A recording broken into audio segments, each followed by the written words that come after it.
From Brick Memorial High School, Comcast Cable Channel 5 presents High School Wrestling. Tonight, Vogues, we have an all-star match. Some of the best in New Jersey, and it's happening here tonight. The best of the best, and it's going to be an exciting meet because we have a couple of state champions back, a couple of place winners from last year, and some undefeated records on the line. You know, you talk about state champions. There's 2 returning state champions from New Jersey, plus a 2-time defending state champion from Delaware, but it's all going to end with the fireworks, Vogue, at 145 and 152. Right, the meet is starting at 160 pounds, so the last 2 matches are going to feature Scott Winston, who has never lost a high school match, a sophomore from Jackson Memorial, and he'll be going against Frank Molinaro, who's also undefeated and won a state title last year. And, of course, Darrion Caldwell, everybody's familiar with that 2-time state champion from Rahway. He's going to go out there. He's undefeated, and he'll put his undefeated mark on the line against Tom Scotton of Willingboro, who's also undefeated. Now, of course, for our local Comcast viewers, a couple local guys wrestling today, Brian Tracy and Demetrius Hester. Brian Tracy will go at 140 pounds today, and he'll wrestle an undefeated wrestler from Riverdale, Daryl Kakuzo. So Tracy was second in the state last year. He's still undefeated. He meets an undefeated wrestler. And, of course, Demetrius Hester, who placed in the state last year from Paulsboro, he will wrestle Zack of Hopatcong, and they're both undefeated this year. Okay, talk about the records. Once it comes down to seeding time in the tournament, do the records count? What happens tonight? Well, records would count, but I think people have to take into consideration during the seeding meeting that these are the best wrestling, the best in the state. And, of course, a couple of wrestlers are moving out of their weight class and actually moving up, so it's not going to hurt them whether they win or lose today. But, yeah, definitely the seedings will play a part in the seedings, but you're going to wrestle the best, and if you're going to be a state champion, you got to beat the best. Of course, there's a reason for this all-star match today. What's that all about? Well, this all-star meet was originally conceived by the Jackson coach, Scott Goodale, 4 years ago. And in the very first instance, it was going to be for 9/11. But then there was a wrestler from Seton Hall Prep by the name of Danny Galerzo, who was a wrestler. He died of a brain aneurysm. So now it's become an annual scholarship benefit in his name. And 2 wrestlers coming out of this meet today, 2 seniors, will get the scholarship benefits, every penny that's being charged for this place. And let me tell you something, it seats 2,500, and we're very, very close to capacity right now. Okay, everything starts at 160. The fireworks will begin in a couple minutes. We'll be back with all the action after this timeout.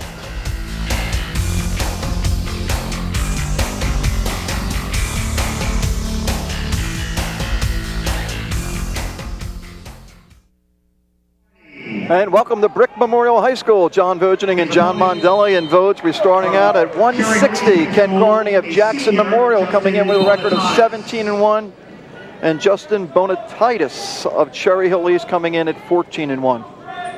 And Cherry Hill East, of course, is the southern school. And Bonititis comes from a wrestling family. His father was a 2-time district champion back in 1974 and 1975, a little bit smaller than his son, 135 pounds in 74, 141 in 75. And Bonititis just set the school record with career wins with his 103rd win against Washington Township the other day. Beats this record that was previously held by Bo Buer.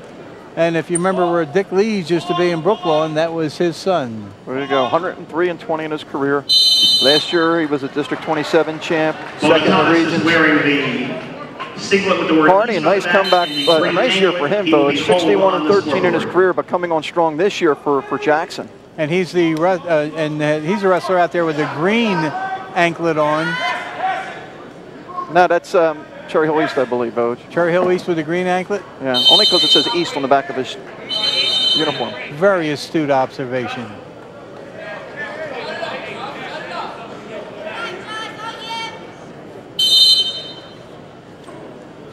So Bonititis with the black knee pads, the dark sneakers. Jackson wearing the red shoes. I almost call them sneakers. Bonititis trying to get the leg. Still no score. Nice job by Bonititis. Almost got taken down. Lou Del Monte is the official in charge on the mat. He is being assisted today by Charlie D. Giantamoso, who respectfully will call Charlie D from here on. You got his permission, right, Vogue? Absolutely. That's what's on his jacket. Charlie D, and then the correct spelling of the name, which ties a lot of tongues. Scott Wright, the head coach at Cherry Hill East, as we take a look at their corner at Justin Bonititis. Getting back to Carney, who we actually had a chance to see a couple of weeks ago in that Jackson-Paulsboro match, Voj. He's one of the big guns for the number 11 team in the country. Last year's District 21 and a Region 6 fourth place finisher. And of course, Jackson has to be feeling pretty good today after yesterday when South Plainfield lost in a tri-meet up at High Point. Jackson was sitting number 2 in the state. But of course, as everyone knows, Jackson's in that tough shore conference tournament, and you've got a lot of guns aiming at your bullseye right now. That's coming up this week, Voj, at Shore Conference Tour, and that without a doubt is the best wrestling in the state, I think. Well, right now it is with Southern Regional there, and Howell, and Ocean, and Jackson, and Brick Memorial. I mean, it's going to be a knockdown, drag-out fight. And I don't want to forget Walt Township, because they've been ranked in the top 20 also. So some really good wrestling going on in this area. And Carney's only lost, Voj, this year is in that tournament when they went out to Minnesota. That's where Jackson went, 4-1, 5-1 out there. The only loss they had was to the number 2, 3 ranked team in the country. Carl Sandberg. Sandberg of Illinois. Little blood timeout right now. 41 seconds left, first period, no score. Did they know that if they bleed, it makes our director nervous? Great job, though, by the coach, Scott Goodale from Jackson, doing a great job. Even up to the last minute, Voj, running down records for all the wrestlers. And a lot of these guys wrestled yesterday, so they had to be updated. Scott Goodale did just a super job going out there, and they couldn't have been any more helpful when we walked in today. A lot of records for this year that were incomplete, and they scurried around and got the records for us. And he's also in the corner with his wrestler, too, so since he has a wrestler out there at 160. 32 seconds left, first period, no score. Very busy man today. Can't say enough about the support for wrestling in this area. I mean, this gym seats 2,500 people. They're sitting on the floors and standing in the aisles. I do want to mention that this is usually held at Rider University, and I guess a conflict in scheduling this year, Voj? Yes. And Brick Memorial, of course, for years, a highly competitive team in the Shore Conference. Good job, score. We're going to go back to the center, still no score. 16 seconds left in the first. You know, that Rider University would have saved us another 20-minute drive, but an easy drive here. Well, especially with no flats on the truck for this trip. And I will have to compliment your driving in the rain. There you go. I'm used to it now. Time, watch it. Bonitatis not going to have enough time for this takedown, is he? Nope. A scoreless first period. He'll defer. Carney takes down.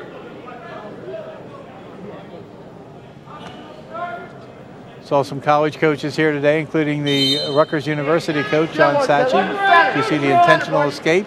And if you let him go, Mondelli, You better take him down. And I'm surprised, just because these two haven't wrestled this year, or maybe in tournaments and stuff they've wrestled in the past, but, you know, try and ride him for a little bit.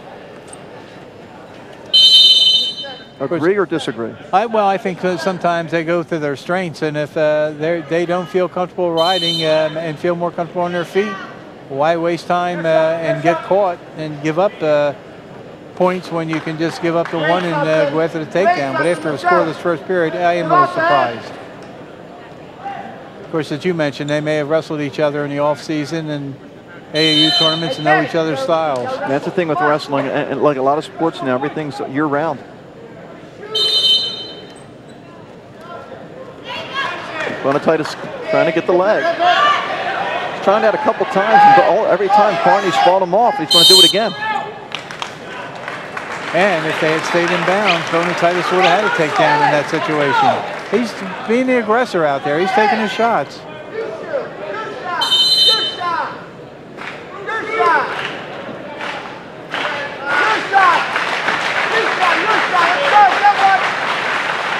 I'm guessing that's a Jackson clap, because there are a lot of Jackson fans here tonight. Yes, and Carney and Winston got, especially Winston, who's never lost a high school match. He was only a sophomore, I know.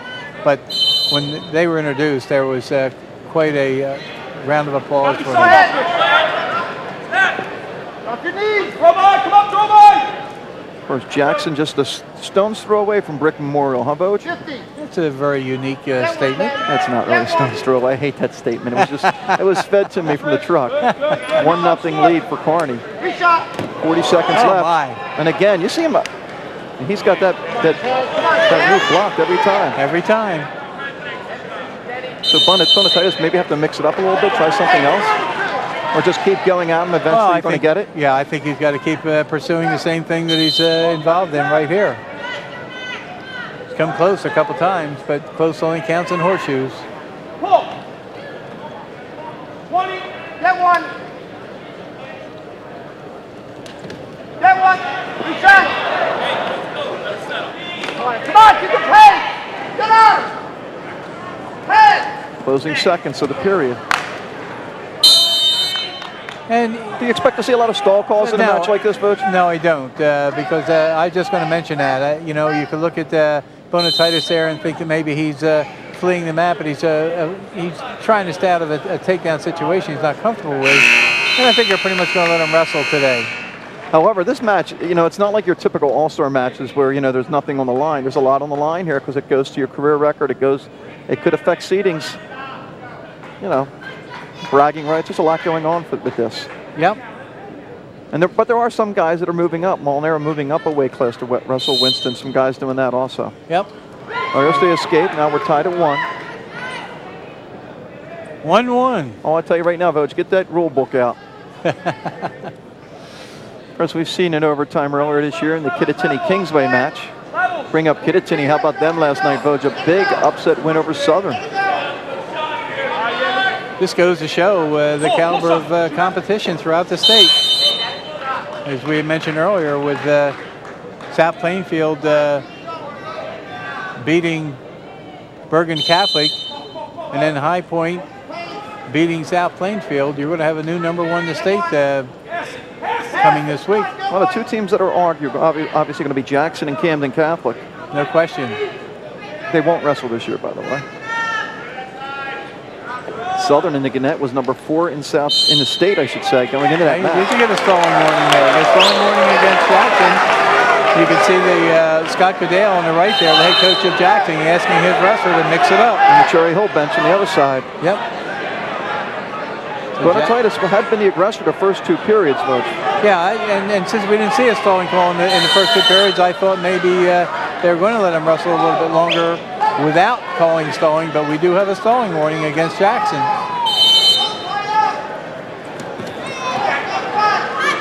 I'm not sure, but I think Bonitatis only loss may have come against Giffen. I'm not sure, though, who we lost to.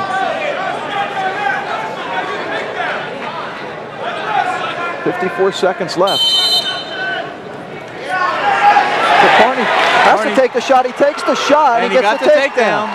Forced him to be aggressive, and he gets a takedown. 48 seconds left when he got that takedown. Again, he countered the initial shot of Bonitatis and knew exactly what he wanted to do. Stalemate. Stalemate call. 33 seconds. So Bonitatis is going to need a quick escape and go right at Carney, either force a stall or get a takedown. Well, and Carney looked in the corner to see if he should cut his man. Corner said no. Oh, nice roll out of that to get the escape, but now time is running out for Bonitatis. 25 seconds, 3-2 match. Carney of Jackson leading Bonitatis of Cherry Hill East. And we're back to the center, 16 seconds left. Bonitatis going to need a miracle to pull this one out. Just a takedown, Voj. I don't think that's a miracle. Carney, though, gets the leg. He just take his time on this. Gets the takedown. He's going to win the match. 5-2 lead, 5 seconds left.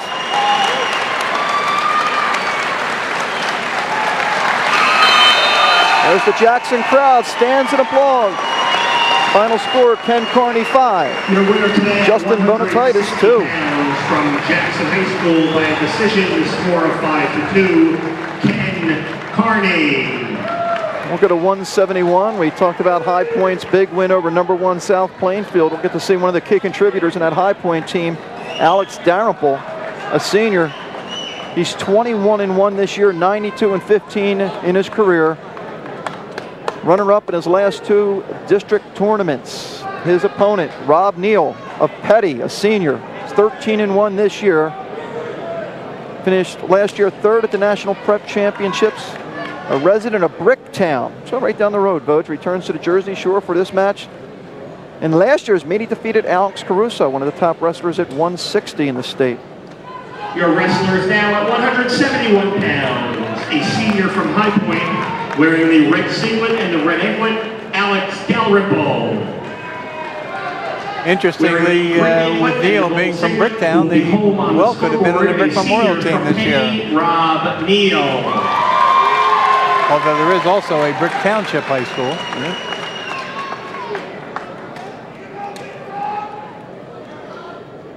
Charlie D. Giantamoso is the official in charge in this match, and we will refer to him as Charlie D.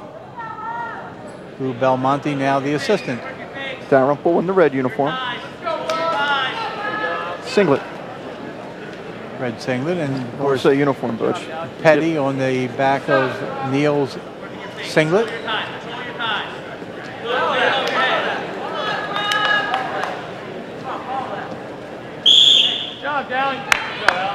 As you mentioned, Dalrymple had a big win yesterday as High Point knocked off #1 ranked South Plainfield.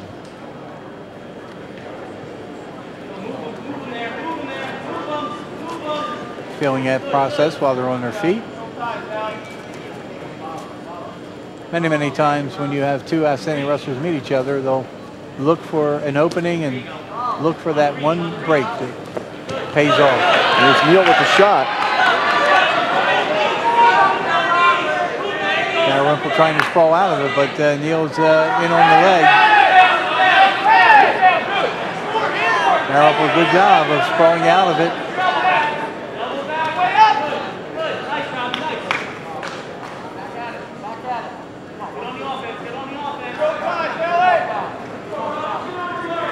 Of course, that's 71, a tough weight class in the state with Kyle Kiss of Ocean and Spellman from Kittatinny.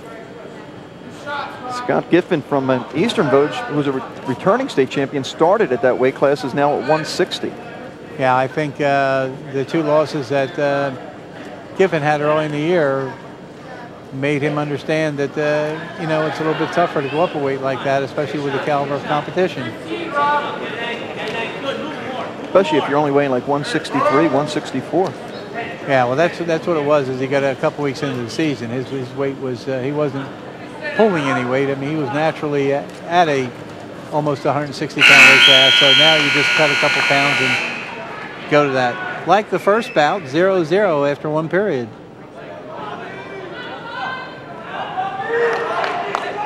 Neal chooses down.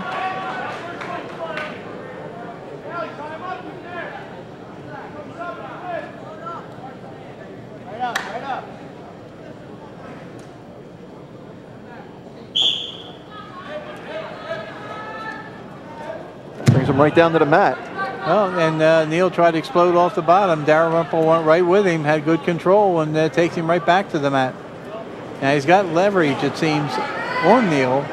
Got a height advantage. Can he make it pay off?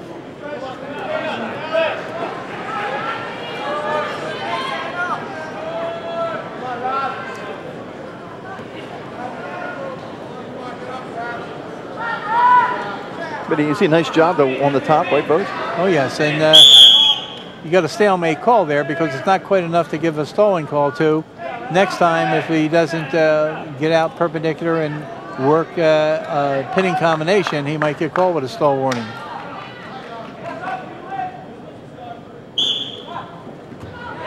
Again, Neal comes to his feet, comes very close to getting away. But Dalrymple has the answers to following.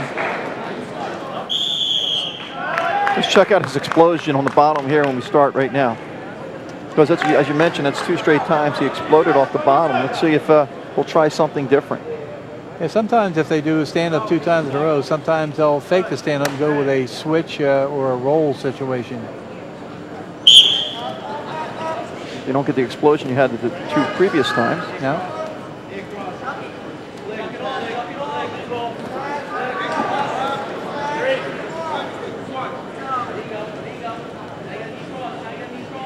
Here again, Dalrymple's got the far arm, and he's trying to get out perpendicular and try to turn his man.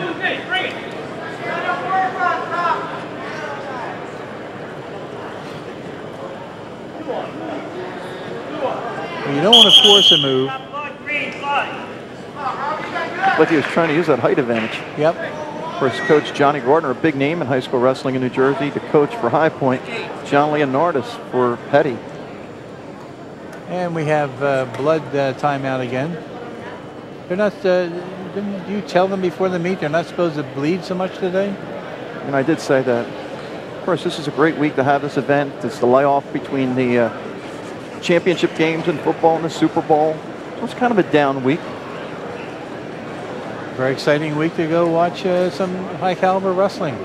I'll just remind viewers about our next wrestling match. We'll be taping it February 6th, so that week of. Paulsboro puts that Colonial Conference win streak on the line that dates back, I think, to 1971. They haven't lost a conference match. They'll take on Collingswood, both teams undefeated in their conference. That'll be the next match we have coming up the week of February 6th on Channel 5. And shaping up to be a pretty interesting match if you analyze it. Both teams have strengths in similar areas.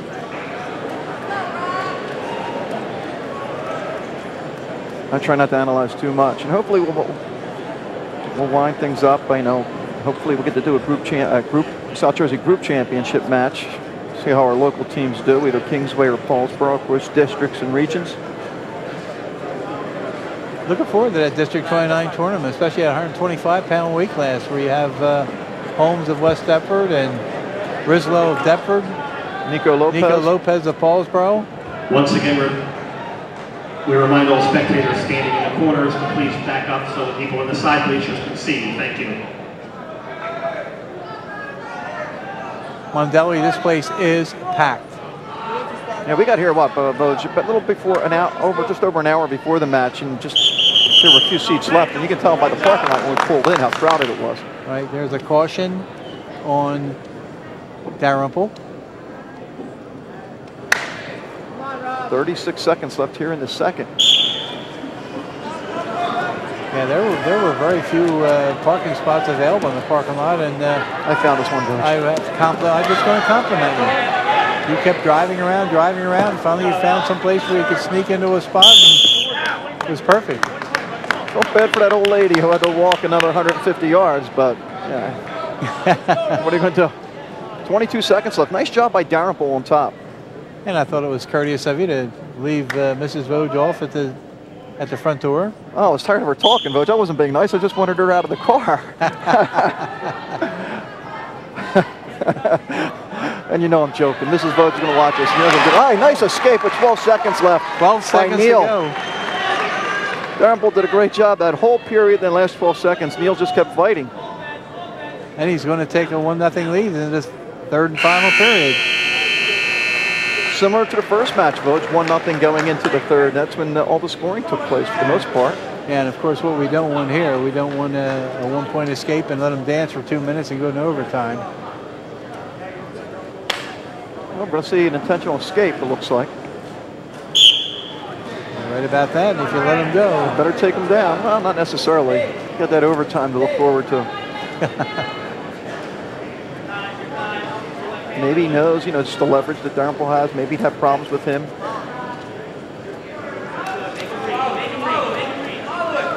Well, interesting strategy. Of course, Peddie's a school we don't hear too much about not being a member of the NJSIAA.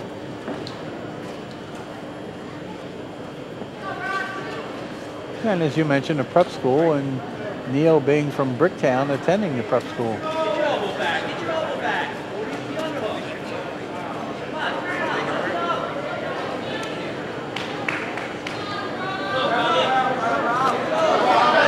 When you go to the NCAA tournament, this is the kind of nice shot by Neil. Can he finish it though? No, how about that? Dalrymple gets the takedown.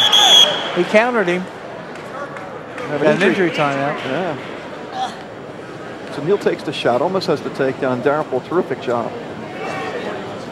And 3-1 lead. Yeah, we look at this weight class in South Jersey, Voj, and we talked about the Kyle Kiss and Tom Spellman and Dalrymple. As far as South Jersey is concerned, Region 7 has the top 71 pounders right now. Trungone of Camden Catholic, Brendan Griffin of Riverside. I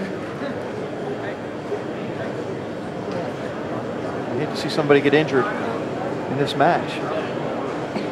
That's true, and I was just saying just before that takedown, the counter and the takedown there, that this is the type of wrestling you get a lot of times in the NCAA tournament. The wrestlers are so evenly matched up.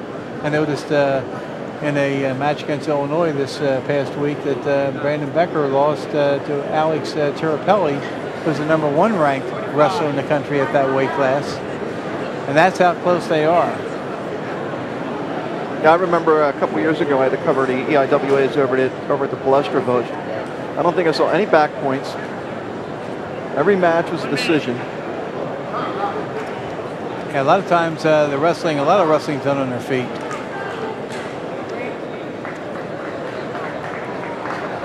Let's see if Neil's going to continue. It looks like he's going to continue.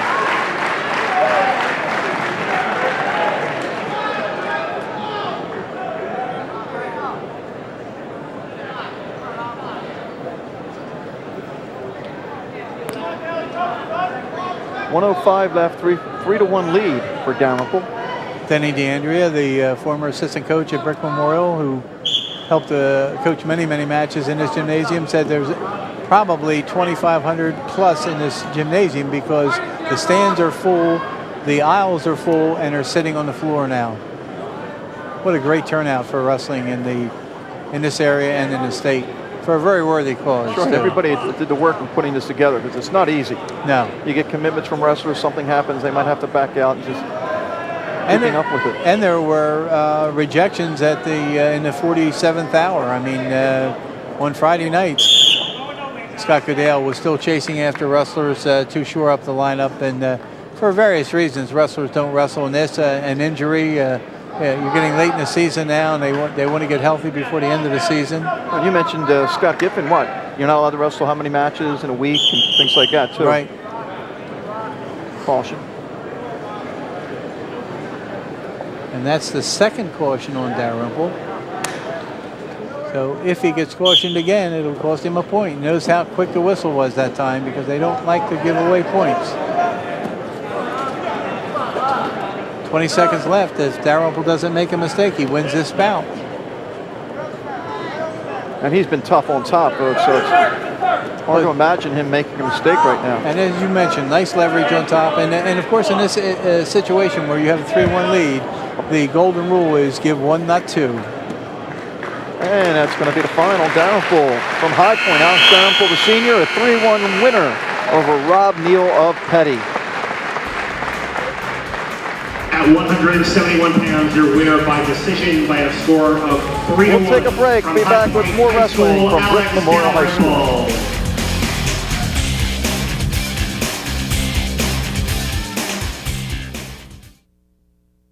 Designated by the home on Back at Brick Memorial High School, John Mondelli and John Vogeding and Vogue. This should be a good one. The top 2 ranked wrestlers in the state at 189. Jamelle Jones of Winslow Township, Keith Dobish of Lodi. Jamelle Jones, of course, new on the scene this year. He's 2-time Delaware State champion, now wrestling as a junior for Winslow Township. 20-0 this season, and already 77-2 in his career, and the 189-pound Beast of the East champion. We'll get to Dobish in a second. Just underway here, first period. And of course, many people remember Vince Jones of Winslow Township, who competed in this event last year as they go out of bounds, and is now in the starting lineup at the University of Nebraska.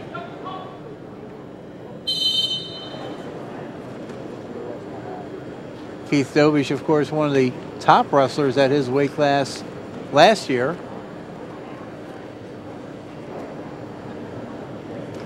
(17-0) this season, 108-10 in his career.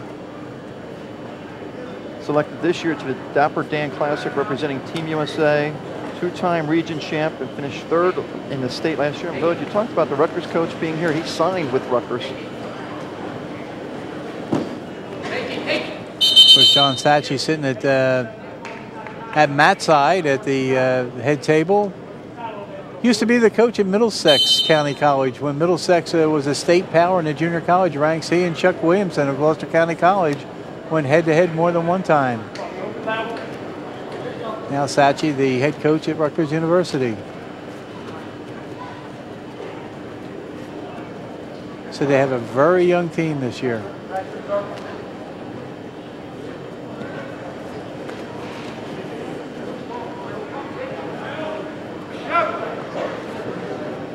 And of course, when you look at their lineup as they compete, you see some of the familiar names from the New Jersey State Tournament.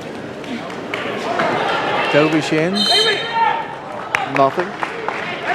Apparently Jones is ranked #1 in the state, Dobish 2. Of course, all those rankings are subjective votes. Yes. Jones a nice overhook on the takedown attempt by Dobish to stay out of trouble.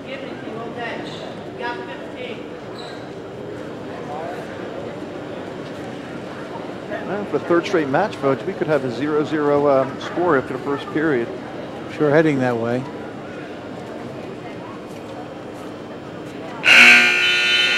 And we go.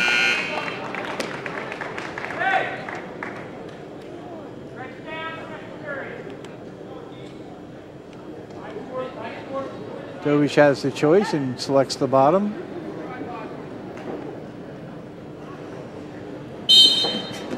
This is our first my. chance. I was going to say our first chance to see Jones, but nice job by Dobish. Oh my. That's a lightning quick escape. Oh, brother. Jones just as quick in on the legs, but he couldn't finish it. We take a look at the coaches on the Lodi side. Nick Diaminico. Of course, John Koss, I believe, is the head coach at Winslow Township. Rick right? Koss. Rick Koss, I'm sorry. Rick Brother. Koss, yeah.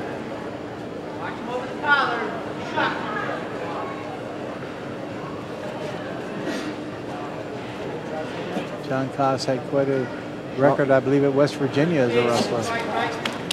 And one of the greatest state final matches I've ever seen, Vogue. Courageous. Yes, very courageous.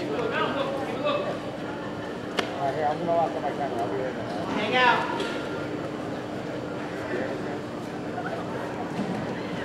And just like the first two matches, everything's sort of going the same way, Vogue. An escape to start the second, the only scoring. Yep. And again, you know, when you reach this caliber of wrestler,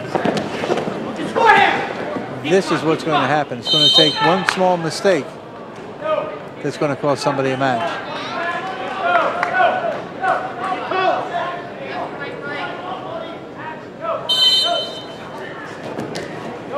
Dobish trying to take the shot.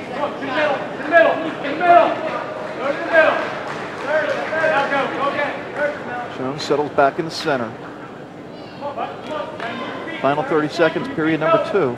Dobish with the 1-0 lead. Pick up the pace. Pick up the pace. Flurry. Don't let him blow you. Don't let him blow you. Pick up the pace.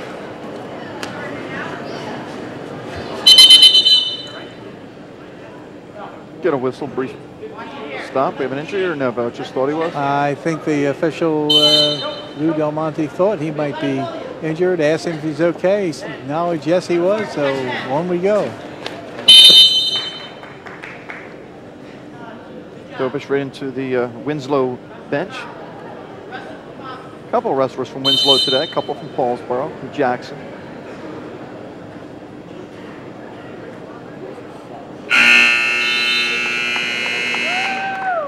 Of course, last year, Vogue Dobish went at 215.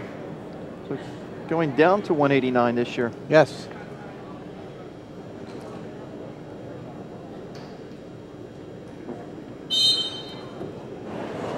Well, just as quick an escape for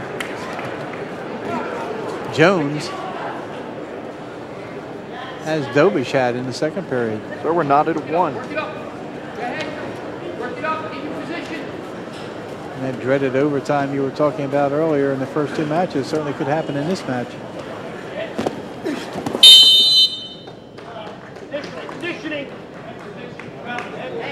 1:37 left.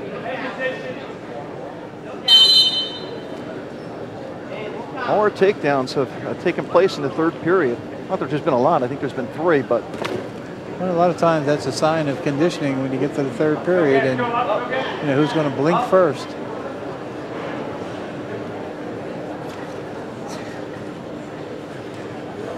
Well, as you mentioned, Jamelle Jones only lost 2 matches in his 3-year high school career so far, both in Delaware, because he's undefeated in New Jersey this year. Jones taking the shot. Dobish fighting it off. We'll go back to the center. 1:05 left.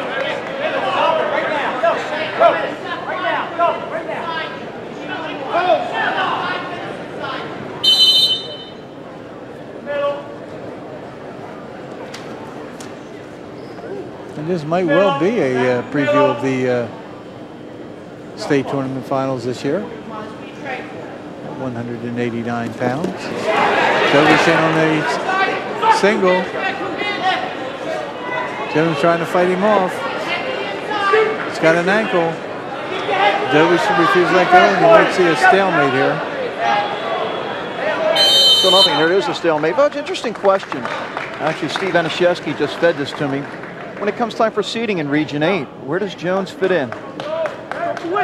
Since there's a criteria.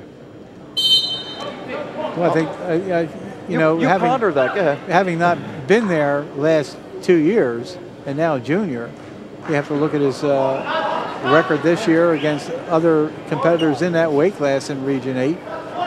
Have to look at his overall record this year, because there's nothing from the past to go by. You can mention he was a 2-time state champion in Delaware, but it carries no weight in New Jersey. Do you think that's right? Well, I think it's right, because you can't compare one state to another. I mean, you can't ignore it. I mean, as we go to overtime. Right. Our 189-pound match will go to overtime. Okay, 1 minute on their feet. Overtime. Yep.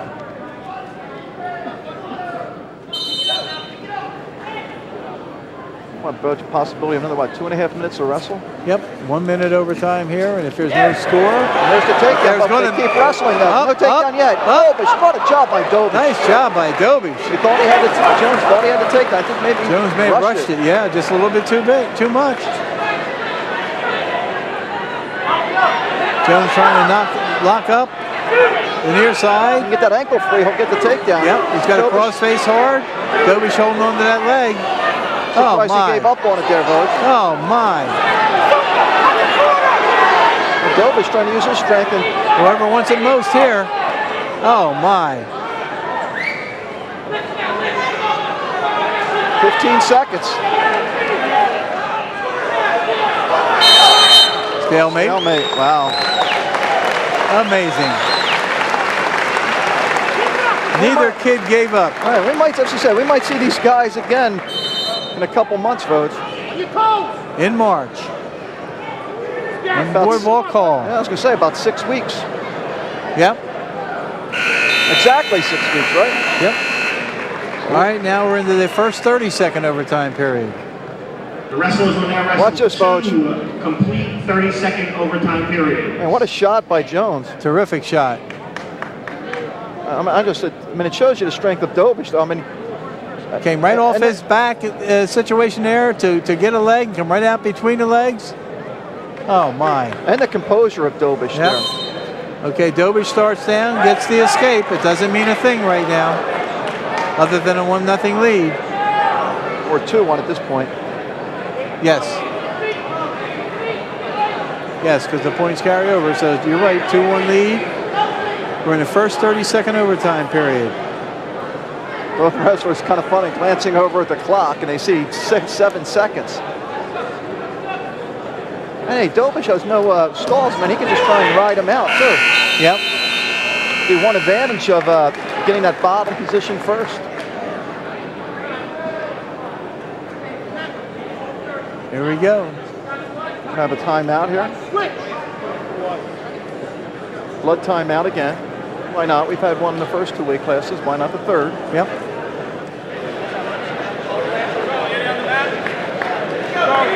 Rick Costa, head coach at Winslow Township. They have, Vogt, every year it seems like 3 or 4 really good wrestlers to build upon. And you've got a little more depth, and they're going to make some noise in South Jersey.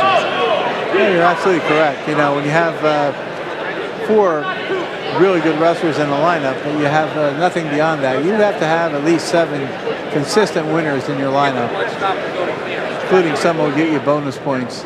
I think nowadays, Vogt, you need 8 or 9 with 14 weight classes. There's no question, especially if you don't have wrestlers that can produce the bonus points.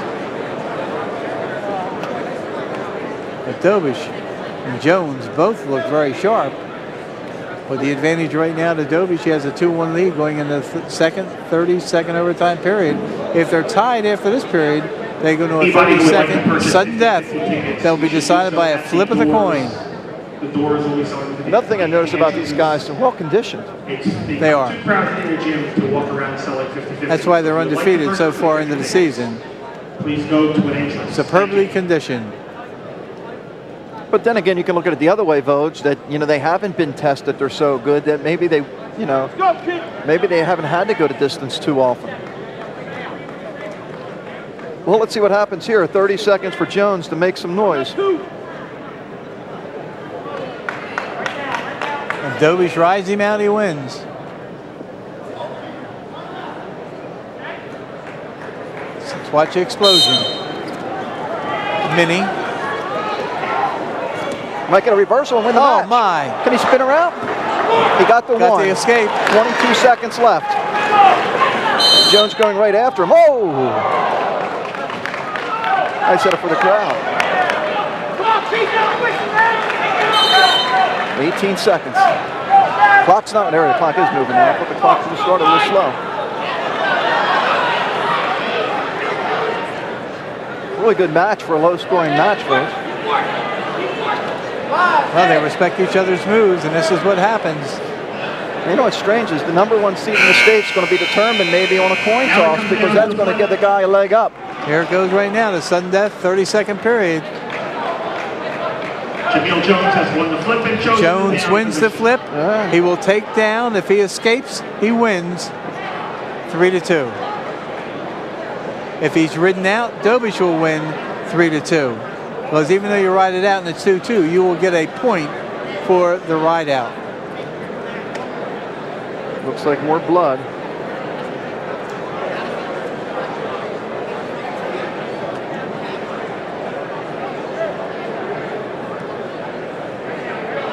And obviously, if it's a tough, if there's 3 tough wrestlers, you avoid that 3rd seed. Yes. Come on, suck it up. You can do it 30 seconds. But these guys evenly matched. We can see that right now. No question.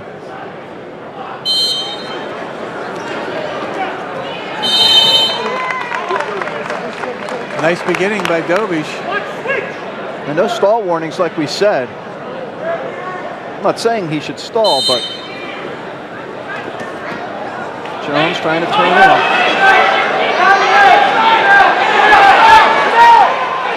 Got to do something to free that ankle. Almost reminiscent of the Isaac Redmond match when, when he got away.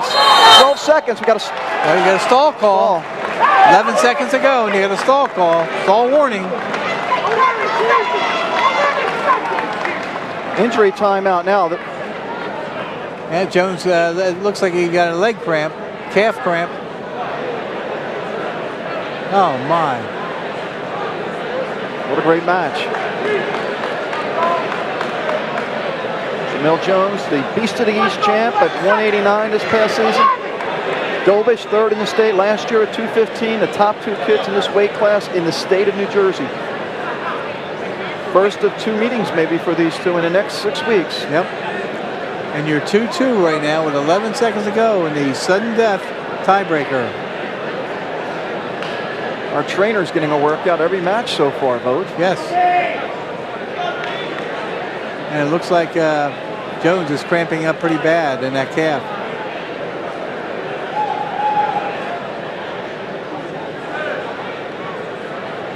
Of course, you only have a minute and a half of injury time. And then a minute and a half, if you can't continue, you do not win. I'm sure he's going to go for it.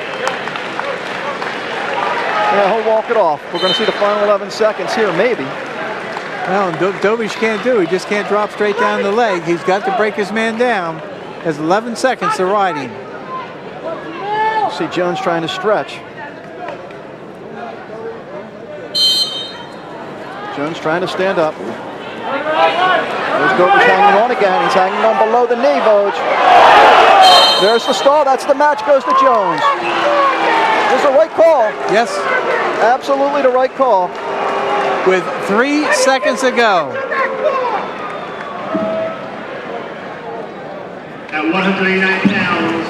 Great match though by two really good kids. Two great wrestlers. Township High School by a score Amazing. 3-2, Jamelle Jones. One point, you hate to see a match, Voge, decided on a stall, but if he, I mean, that cost Jones the match if they didn't call the stall. That's absolutely correct. And we saw that in the dual meet with Paulsboro and Audubon with McCloskey and Hamilton. When the referee blew the whistle in the 30-second tiebreaker, all McCloskey did was drop straight down the ankle. Never was there a stall warning, and 3 times there was a new start in that 30 seconds. And never once, McCloskey doing exactly the same thing each time, was there a stall warning, let alone a stall call. 2:15, Jack Corcoran of St. Joe's Hamilton, 17-0. Roy Dragon, the third, 17-1 for Bridgewater Raritan. Of course, they're both in black, so we'll try and tell you right now that Wearing the black sequin, black and red is St. Joe Hamilton's Corcoran. On the scoreboard is from Bridgewater Raritan High School, Junior Roy Dragon.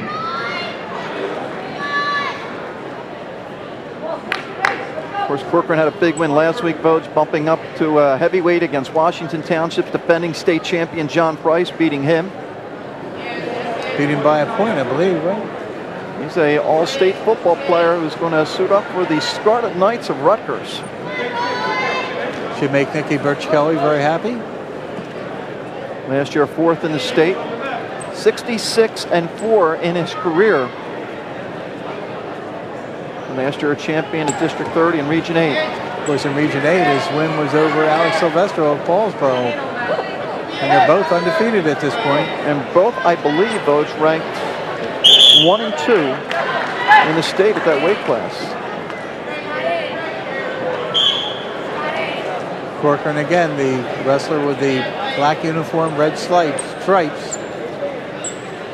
red anklet. And Dragon currently ranked 5th in the Gannett poll. And much like the first 2 matches that we've seen, first 3 matches that we've seen so far, very little scoring in the first period. Of course, Dragon, I think, wasn't he in the heavyweight division last year? Yes, he was, Coach. As a matter of fact, he was the talk of this match last year when he beat Dennis Landau. Yes. Pinned him, I believe. Got him in a spladle. All right, going to say 83-9 in his career, 57 career pins. There you see the coaching staff. Greg Evans, the head coach for Bridgewater Raritan. Just a junior. As a matter of fact, his freshman year finished 7th in the state. 3-time District 18 champ, also a Region 5 champ. Oh, nice duck under try by Corcoran. 1 second left in the opening period. Surprise votes, but for the 4th straight time, we go into the second period scoreless. And again, when you get wrestlers going, competing against each other who are from all areas of the state, a lot of times you get a feeling out period in the first period. Nobody wants to fall behind early. Corcoran is down to start the second period.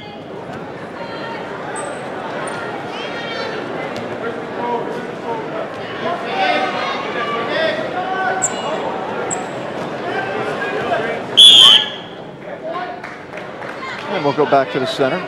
1:49 left in the second period, no score. And no escape there as Corcoran came out and was almost, it was kind of facing his man, but he never freed his head, so therefore control was still in Dragon's favor.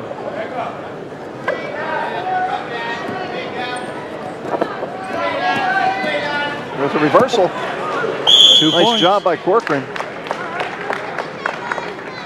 First time we've hit 2-0 in the second period. Yep, first early second period reversal of the 4 contested so far. Which puts a little pressure right now on Dragon.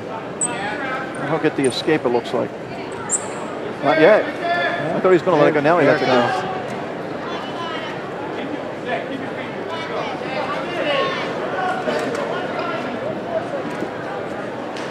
2-1 lead Corcoran.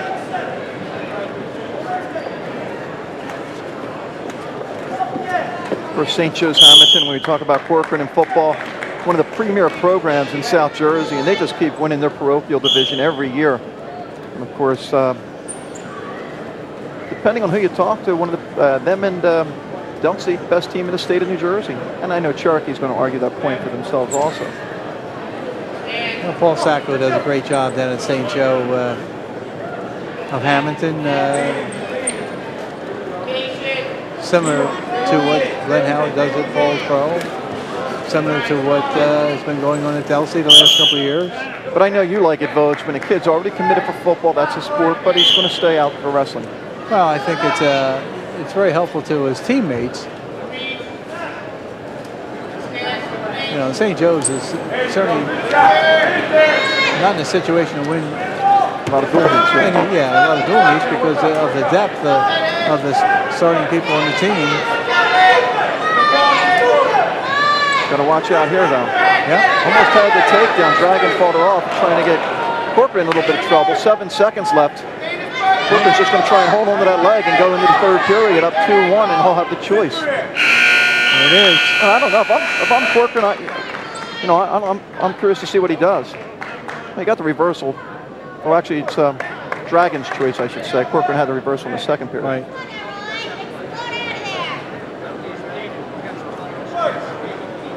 Now, do you cut him early here, or do you try and ride him out a little bit? And of course, we've seen through the first 4 weight classes how good these guys are in getting off the bottom.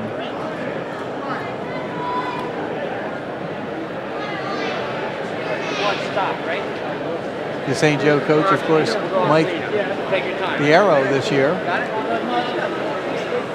First year as a head coach in the St. Joe program. Not sure if we have blood or is this an injury time. Another blood, why not? 4 for 4.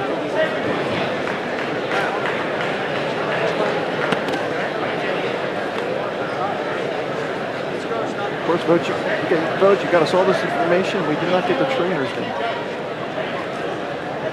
He's probably the hardest working guy right now. Yes. You know what I mean?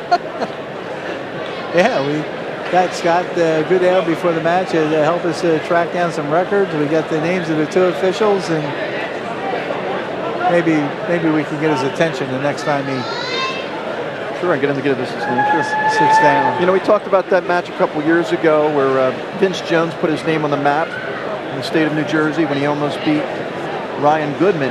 Yes. There's that crowd we were talking about, folks. I'll get to my story in a second, but I mean, it says a lot about high school wrestling in the state. Yeah, standing room only, and you know, the stands are packed. They're standing in the corners. They're sitting at mat side on the floor. It's just amazing. Like I even made an announcement earlier for those between the stands to kind of not get in front of anybody who's seated in the stands. Right. A lot of those people got here very early today. Yeah, because they're like 4 or 5 deep into the corners there. I did want to mention, though, Pittman grad Karis Cooper wrestled his senior year in this tournament and was pinned by Cody Hamra of Bishop Bar. Comes back to Vogue to wrestle him in the state final and wins, and that just was an unbelievable tournament for Cooper. Because he was pinned in the Region 8 final and then ended up beating Brandon Becker in the States, and then went on to win his title. The returning state champion. Now, a lot of people remember that Jordan Alcoba with that crazy hairdo he had. Pinned Cooper in the semifinals. Then he Region 8 semis, that's right. Yeah, Region 8 semis. Then he beat Brandon Becker, I believe. Or did Becker beat Alcoba? I think Alcoba might have beat Becker. Yeah, in overtime. And then when they were seeded that year, because Becker was a returning state champion, he got the #1 seed, which meant that Cooper, who finished 3rd in Region 8, had to meet him in the quarterfinal round of the state tournament. And then, as you mentioned, beat Cody Hamra in the state championship finals. Cody Hamra still wrestling on the collegiate level. I believe he's down in North Carolina. A little patchwork on Corcoran taking place as we get ready to begin the 3rd period. Yeah, he probably went through the whole football season and never got that damaged. Yeah,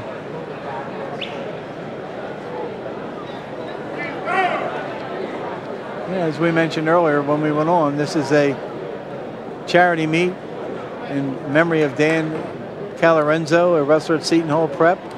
Died of a brain aneurysm, and now it's a scholarship benefit in his name to 2 seniors who compete today. They'll receive scholarship money. Okay, here we go. We're mended and ready to go again. Dragon starts, and the Corcoran's going to cut him. Intentional escape. Here we go. It's going to come down to a takedown, maybe. Or maybe we'll have overtime again. Oh, thanks. That last overtime one was pretty entertaining, though. Yes, it was entertaining. And generally, you know, because of what happened in the state finals a few years back, generally in that tiebreaker, that 30-second sudden death, a lot of times if a wrestler drops straight down to the ankle, they'll hit a stalemate right away and warn the wrestler, you can't do that.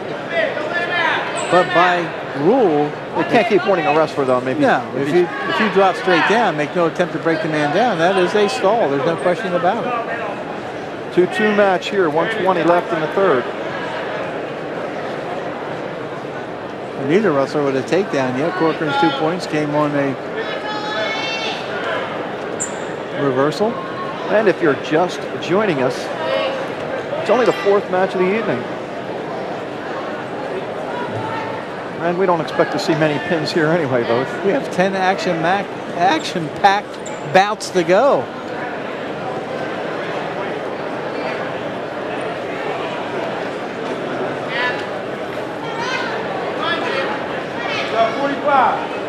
Great job by the camera people working today. Corcoran trying to take the shot. Dragon fighting it off. And he doesn't want to back straight out of bounds because he could get warned for stalling.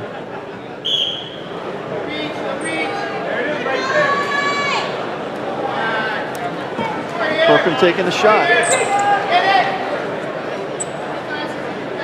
20 seconds to go in regulation.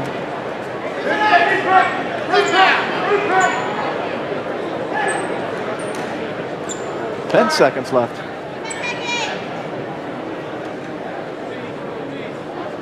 Okay, we're going to take a quick break, come back with overtime after this timeout.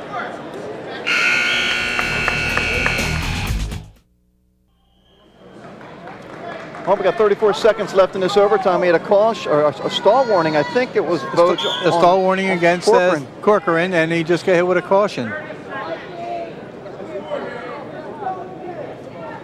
And Corcoran has to circle in. He's pretty much going right out of bounds.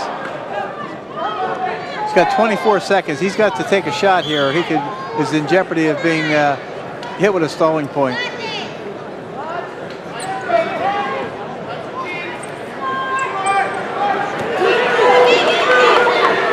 It's a takedown.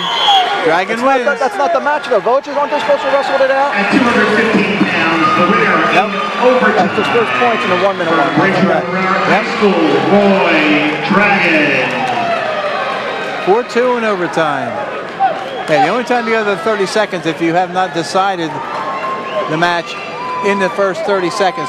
First 30 seconds, a minute is sudden death. Got it. Then when you go to the 2 30-second periods, if you score, the other man can still score. Okay, let's get ready for heavyweight. Zack coming in today's match, 19-0 in the season, 64-19 on his career last year. He was a district champ, 2nd in the region, 4th in the state. He had a great summer vote, 2nd in the Greco-Roman Cadet Nationals, 5th in freestyle. His opponent from Paulsboro, Demetrius Hester, 16-0, 77-10 in his career. Now wrestling are Hester has won the district and Region 8 titles, all South Jersey in football. Finished 5th last year in the state tournament. After reaching the semifinals, both of these guys are juniors. Wearing the white singlet and as you mentioned, both state place winners from last year. So Demetrius Hester. Zack Ray coming right at Hester.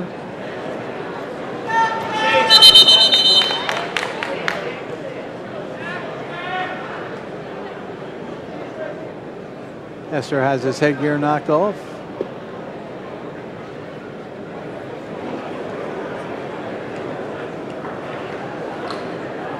Two-time district champ is Hester, region champ last year. And I don't think there's any question. I don't think Hester has met anyone of this caliber so far this year. In the Gannett poll, they have Ray ranked first at heavyweight, Hester second. Ray coming right at Hester. He can't back out of bounds. He's got to take his shots inside, circle to stay in bounds.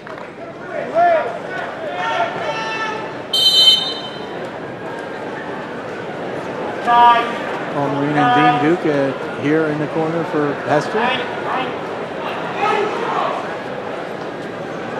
Coach, I know people are probably tired of me saying this, but the best we ever saw Hester wrestle was that region final against John Price last year. Yep. Took a lot of shots, and you saw his first real legitimate shot in this match prior to going out of bounds there. Hester is at his best when he is aggressive and attacks.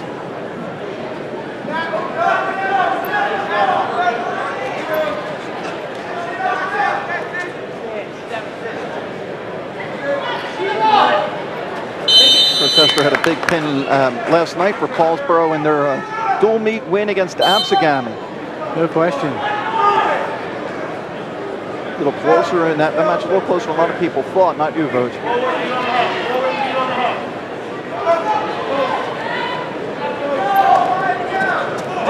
Reg going after Hester this time. They'll both go back to the center.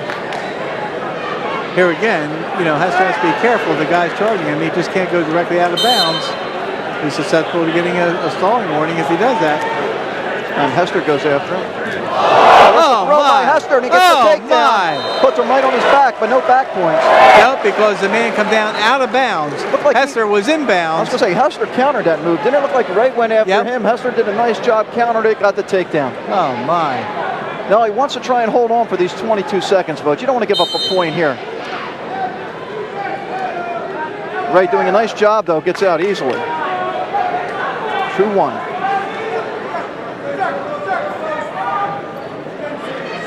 Now there again, if you're going to win a state title, in my opinion, I think that's one of the things you have to work on. You have to work on breaking your man down when that whistle blows.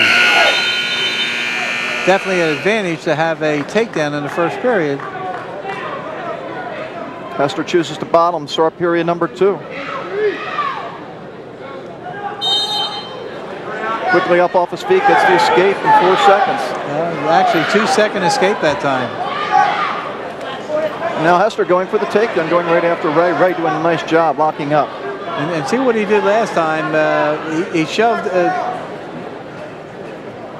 Zack Ray, and when Ray came back at him, he was ready for that lateral drop. A lot easier to lateral drop somebody when you got them coming at you. It was our first points in the first period tonight, or this afternoon.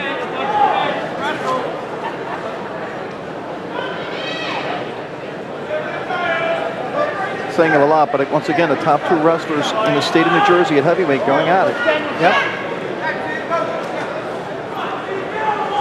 And comparable size. Hester's been weighing in around 275, and I didn't see the weigh-in sheets for this all-star competition, but Zack Ray looks like he's up there in the 265 to 270 range. I would have said 245, 250, though. Where's that weigh-in sheet?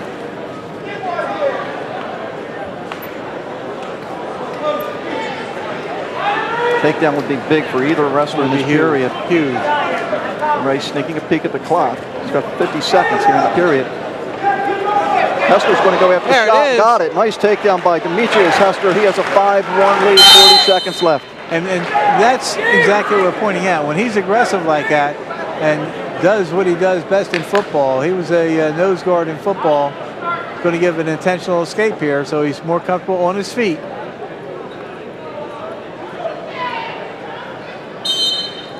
A 5-2 lead, Hester. Here in the second. But as a nose guard in football, there were many occasions where he had to tackle, and you know, he's pretty agile on his feet, chasing down backs or quarterbacks. And he's at his best when he's aggressive.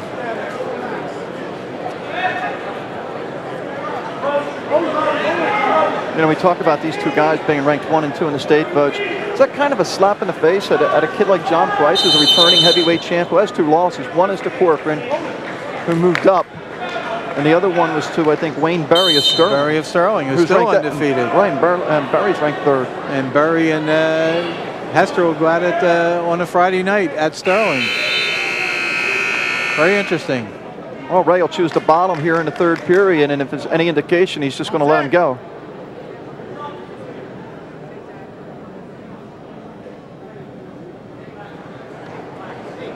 Headgear problems.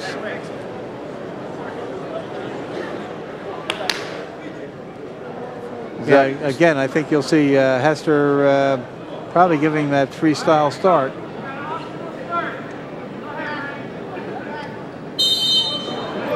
Eric Ray's coach, Eric Fagerman. Eric Fagerman of Hopatcong is the coach, and Eric Fagerman, a former South Jersey guy. I believe he was at Cinnaminson. Paul Marino, the head coach of Paulsboro. There's Hester trying to lock up. They run out of space. 5-3. 3 escapes for Ray. Yeah, with no star warnings yet, that's what Hester has to do. He has to keep the pressure on, take the good shots. Doesn't want to take a bad shot. Ray looks very athletic. Eric Fagerman, the coach, as we mentioned, of Hopatcong. His father, Abe Fagerman, officiated for a number of years in South Jersey.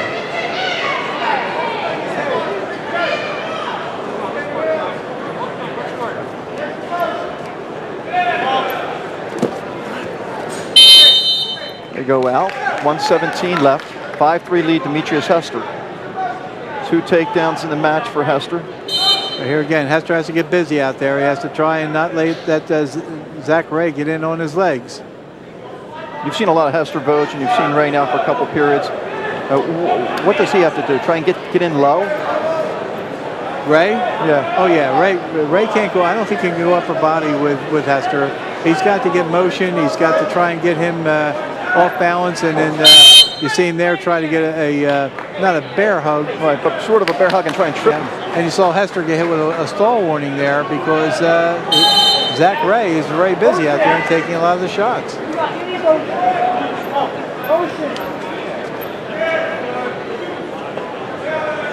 40 seconds to go. He can't be shoved out of bounds here. He has to reach, has to circle, has to go on the outside shot.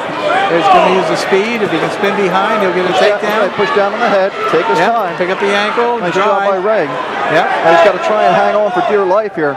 Well, he blocked that spin behind with his arm. And he's got to watch up that Hester doesn't lock him up. There's the takedown. Yeah, just keeps the pressure on. That's what you have to do. 7-3 lead for Hester, and he might just want to let him go here with that stall. Yep. 7-4. 6 seconds to go. All he has to do is circle at this point, and he wins the bout.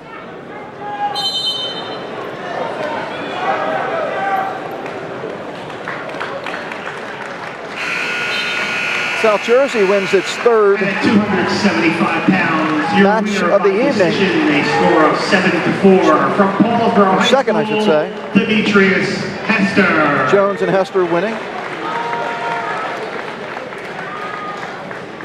I have just been informed. Nice shot by Hester, and that's going to be a shot in the arm for Brian Tracy, who's going to wrestle a little bit later. 500. Okay, we go back to the top here. 103, Matt Oliver, Toms River North, District 24 champ last year, 4th in Region 6.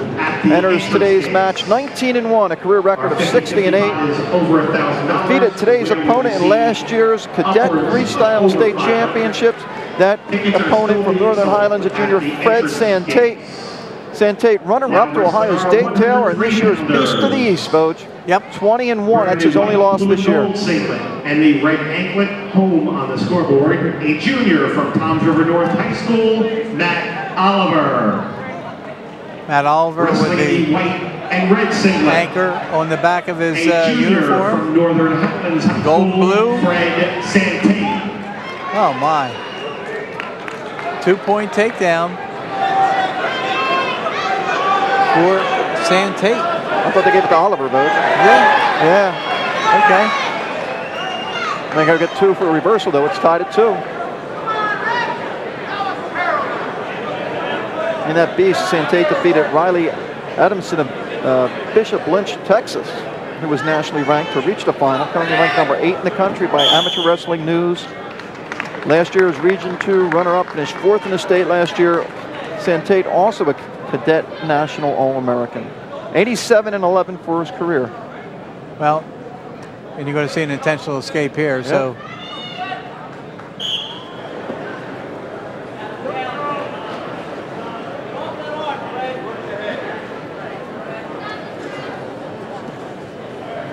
Santaite, the number 1 ranked wrestler in the state at this weight class.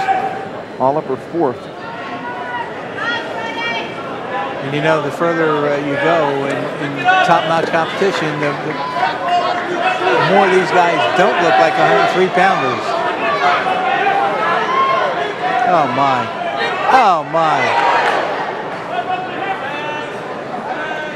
Hear that agile Vogue? You can roll around like that, can't you? Oh, brother!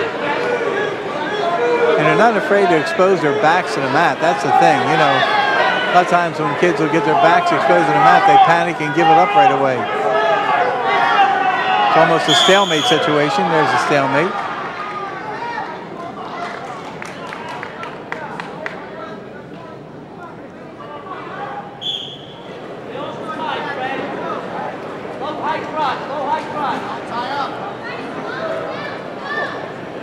Notice Oliver lowering his level. Doesn't want Santaite to get under him. And we'll go into what, folks? The period 3-2 lead for Oliver. So Santaite let him go in that period, did not take him back down. So he trails by a point.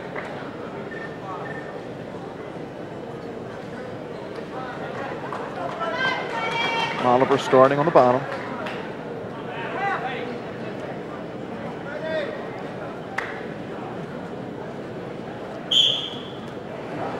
As opposed to some of the other guys, Santaite confident. Yeah, trying to work top. it. I saw Dalrymple do a nice job. Yes.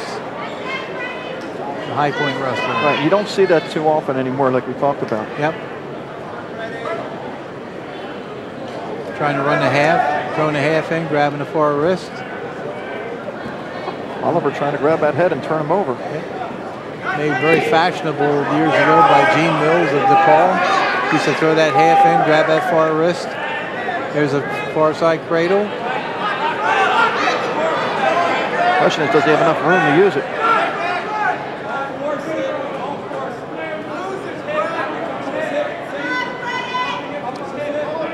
Talked to you yesterday, Vogue, at that Paulsboro Absegami match. You're a big fan of riding time. Yes. And this is, I think, the kind of match where, you know, guys working on the top and riding time is beneficial. You don't see them stalling.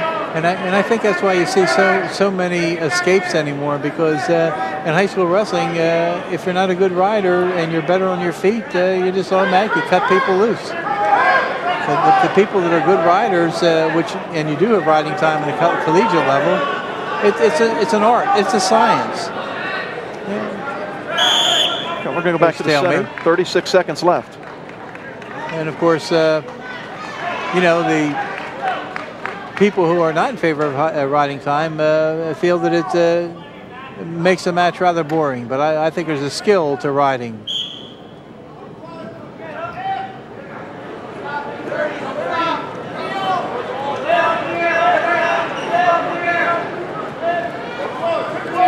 And I like to I like to see the situation here where the man on the bottom is trying to get out, and the top man is following him and not hitting a stalling warning right away when he doesn't take him exactly right back to the mat. You got locking hands, it's going to be called. So we're going to get a point. And it's a free move by the Toms River North wrestler, because wrestling will continue until the official feels that there can be no change of position. 1 point. So it's now 4-2. Yep. And I think that was called as much by the mat assistant as it was the referee on the mat. He saw it. I don't think the referee saw it. That's why it's extremely good to have an assistant two guys on the mat. Well, Santaite's got to get something going here. Trails by 2. They ain't giving him the 1 yet. Now you got the 1. And you like that, folks. let the wrestler wait, let him Yep. finish his move. Sometimes you see that point or 2 points given too early. Yep. And then you have to turn around and give points back. Right. So let him finish. There's no, and see, you can wait on this because there is no riding time. So there's no clock to start. Oh my. And Santaite gets the 2, so he's got the lead, 5-4.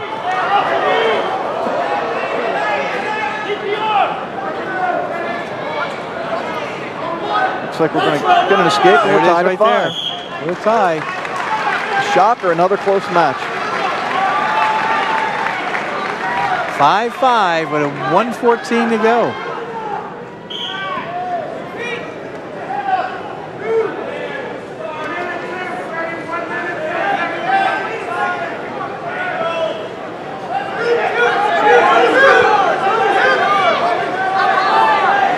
Oh my.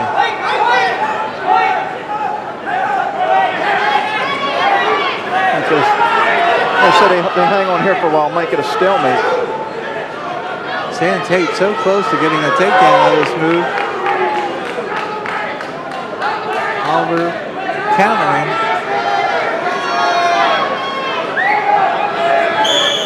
There's your stalemate. 35 seconds. Yep, 35 seconds to go.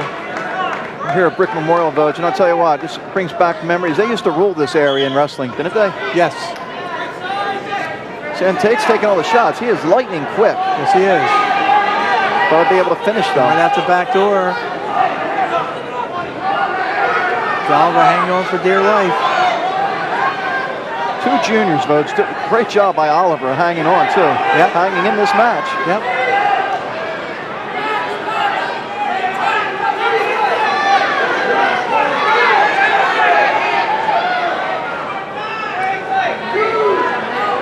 Oh my. I'm not going to have enough time. We're going to go into our 3rd overtime match.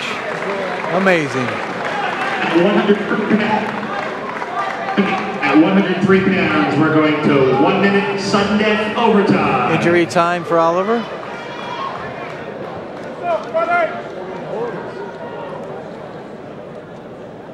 Chris Madigan, the head coach for Toms River North. There's Matt Oliver, member of that team.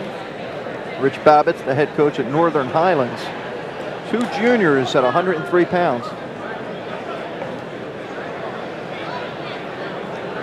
And a lot of teams always having trouble filling that 103-pound weight class, Votes. And I know there's always been talk. Every year it comes up. We should switch to 12 weight classes, start at 108. I mean, your thoughts? I know you think we should switch. Well, I think there should be 12 weight classes. I'm not adverse to the first starting weight being 103 or 105, even 106 pounds.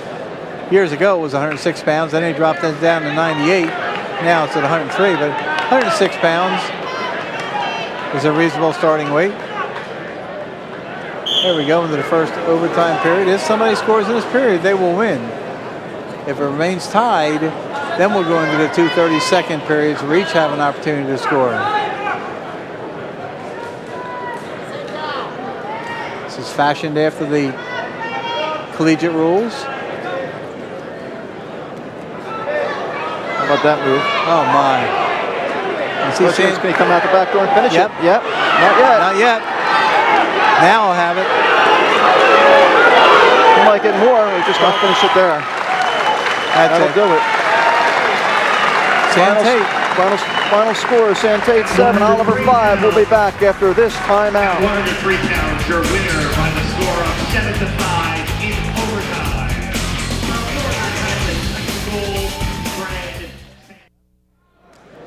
Back at Brick Memorial High School, ready for 112 pounds, Bob Dabal. Now wrestling are the 112-pounders. 19-2 in the season. He's from North Bergen. He's a sophomore against Rich Bushby, a sophomore from Collingswood. Bushby is 20-0. Bob Dabal. Bob Dabal, Wearing the Rich gold singlet Bushby. and the green anklet. From Collingswood High School, a sophomore, Rich Bushby. And Bushby, of course, in the golden uniform of Collingswood. Dabal, the red uniform.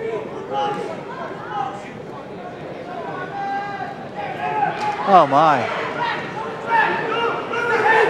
Dabal got the takedown, got in on the legs. I mentioned last year Bushby finishing 6th at 103 pounds. Enters the match in his sophomore year with a career record of 54-6. Last year winning District 28 and Region 7. This year winning the Neptune Classic and the Collingswood Christmas Tournament. Dabal already 53-6 for his career. Was last year was District 16 and Region 4 champ. Took second in this year's Bergen County tournament after winning as a freshman. 19-2 this year. 31-4 as a freshman.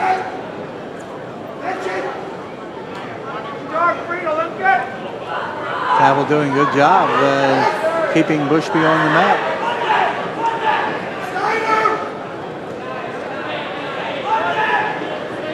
Got the arms locked up. Trying to get himself into a tilt situation for back points. We haven't seen any back points yet in this, in all the meets, all the matches. Oh my. Still no back points.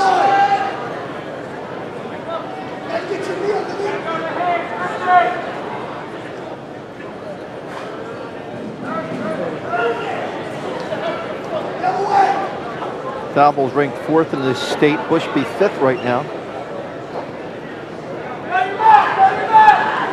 Pretty good wrestlers at this weight class down in the state. Relly of Del Barton, Danny Kelly of Delaware Valley, Kraus of Bergen.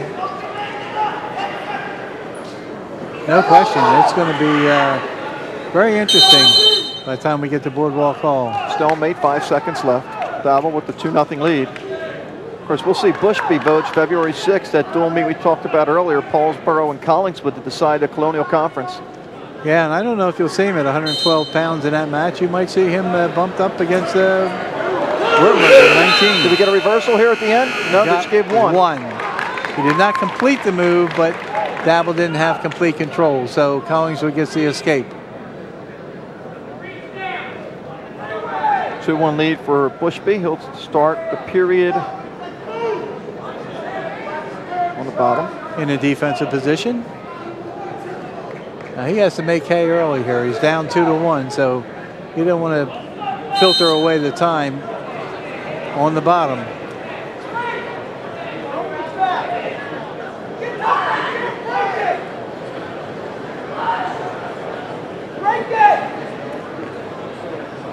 The Paulsboro-Collingswood match is shaping up to be a pretty interesting match when you look at the lineups of both teams. I'm sure you've done the breakdown, and you've actually scouted that match for us already. You've seen both Paulsboro and Collingswood. Yeah, and I saw Collingswood against Haddonfield. I thought Haddonfield would give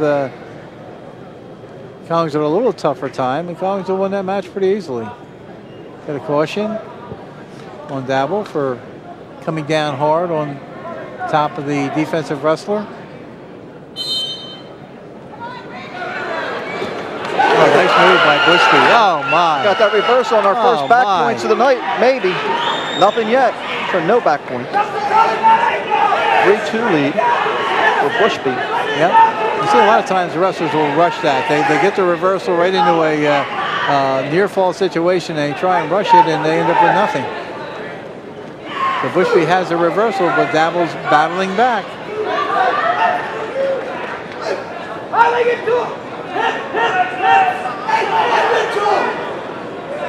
See a tangle of legs out there, a possible stalemate situation.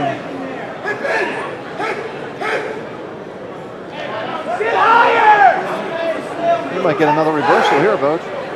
Very close to it. Bushby trying to just keep that leg hook. Dabal's very close to getting 2 points here on a reversal. He knocks him off his base here to his hip. He might well have the 2. 30 seconds.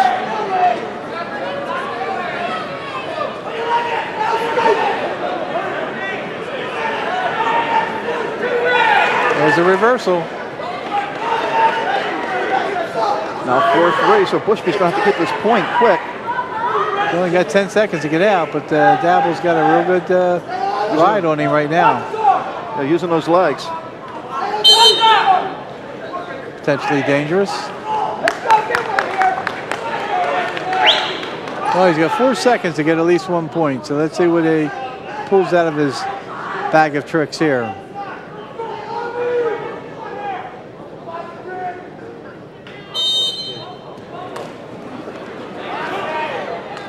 Almost had it. Oh, my. 4-3 lead, Dabal. And he starts on the bottom, so Bushby either has to flatten him out and try and get back points or cut him free. You want to give 1 and not 2 in this situation.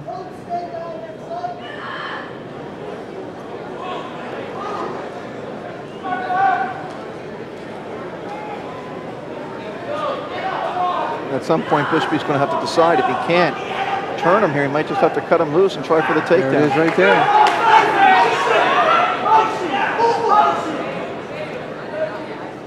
Dabal with the 5-3 lead. Now he can circle and stay out of trouble, but he's putting pressure on Bushby here.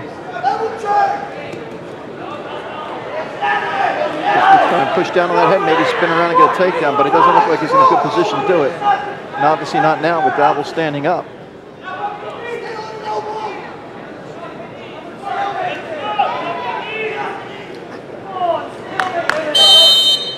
Stalemate. 107 for Bushby to get a takedown to tie the match. And if he gets the takedown, then he's got to keep him down. Right.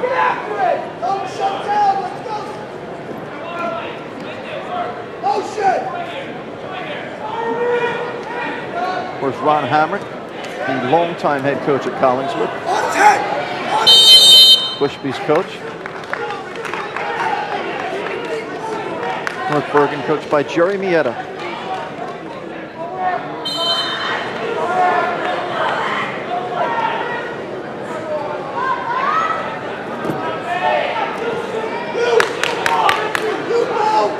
Coming up on 35 seconds. Bushby's running out of time. He's down by 2.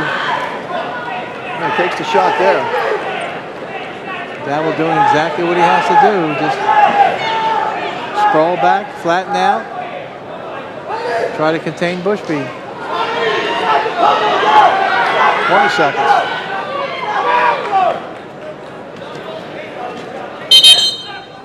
Out of bounds they go. 14 seconds to get a takedown.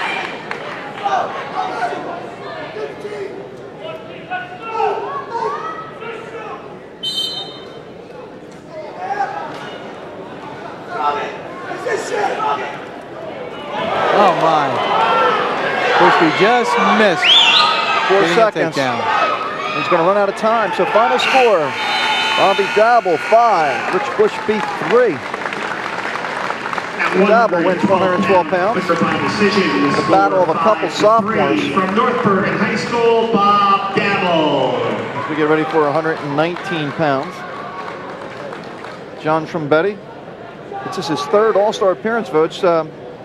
Was second at this year's Beast, losing in the final to the #1 ranked wrestler, Ben Ashmore. Now wrestling on the 119 The 2-time New Jersey State place winner, second at 103 in 2004. He's ranked 6th right now in the country by Amateur Wrestling News. 3-time Bergen County tournament winner. The win today, by the way, Trumbetti votes would win his 100th match. He's 19-1. His only loss we talked about at the Beast, Mount Rega, Point Pleasant, 17-1. 2-time District 23 champ. Matt Rega in the red uniform with Beach on the back. Also has a Region 6 title under his belt. It's always nice when these uniforms give you something to pick out immediately.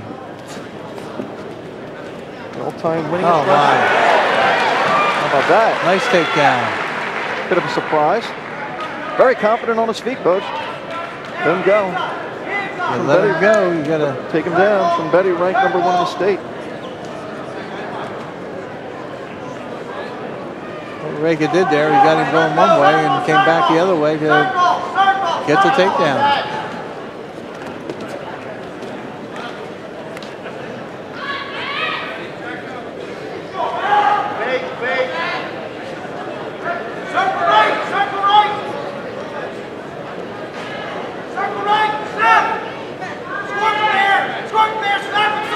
Rega's a senior with 106 wins. Trumbetti, a junior, going for his 100th right now.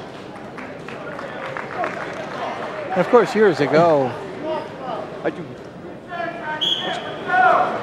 years ago when 100 wins was fashionable, it was a lot harder to get. Nowadays, with the expanded number of matches that wrestlers can compete in, 100 is not out of the question. And many, many times, juniors will have reached the 100-win plateau.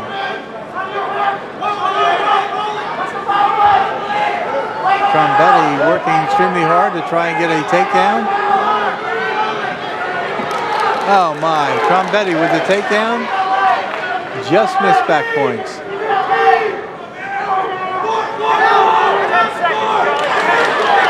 Get him here. Oh yeah.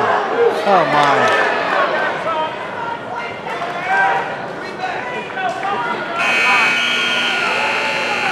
Got 2 back, so it's 5-2 lead after 1.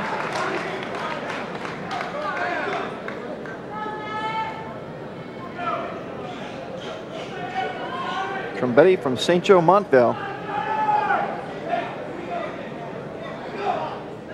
I think Damian Logan went to St. Joe Montville, Vogue. Remember him? Yes. One of the great wrestlers in New Jersey State history. Rega's elected his choice to go neutral. Sure, he got his first points on a takedown, so he went neutral here and trailing 5-2.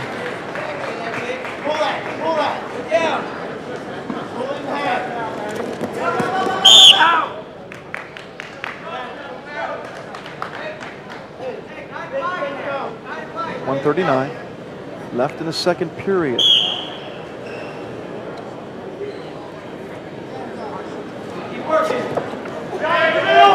Trumbetti trying to get the takedown.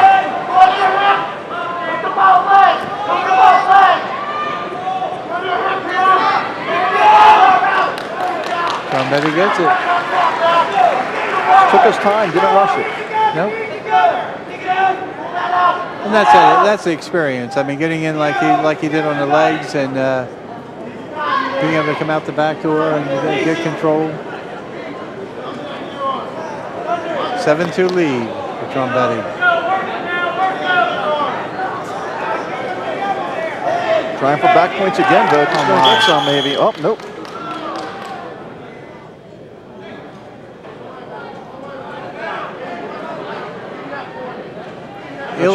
Illegal hold was where it was. He was not above. Not above the elbow as he was trying to turn his man. So that's a penalty point for Rega. Now 7-3. A caution against Trumbetti.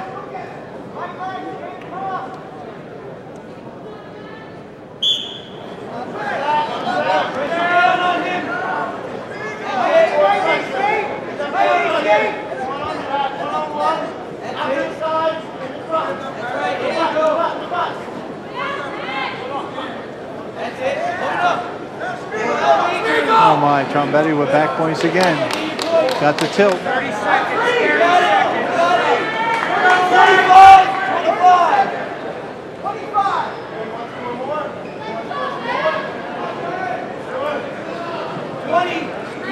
15 seconds left in the period. Trumbetti could stay right there if he wanted to. 3-point near fall. 10-7 lead. I think he's just so confident now, though, he thinks he can get more. Oh, yeah. Oh, my. He won't have enough time now. Oh, my. 10-3 lead.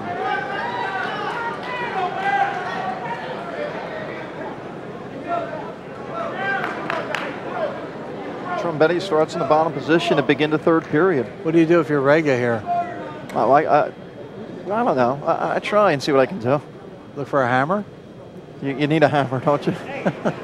You need something. Another caution on Trumbetti. That's 2.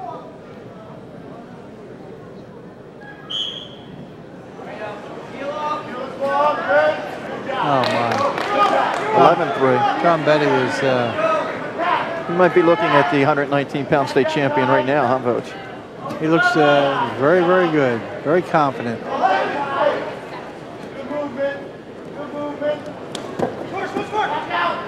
Was taken down early. Been pretty much all Trumbetti since.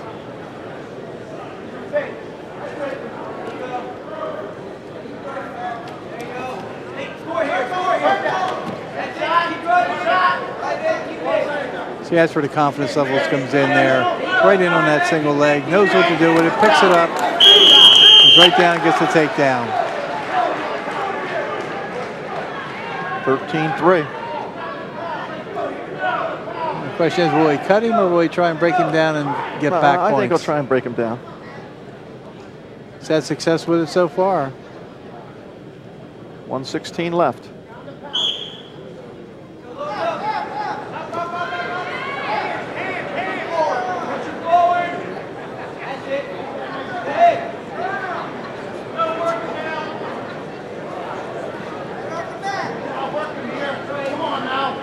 Wow. Pulls that arm through. He lifts him here and gets the half in. He's got him on his back.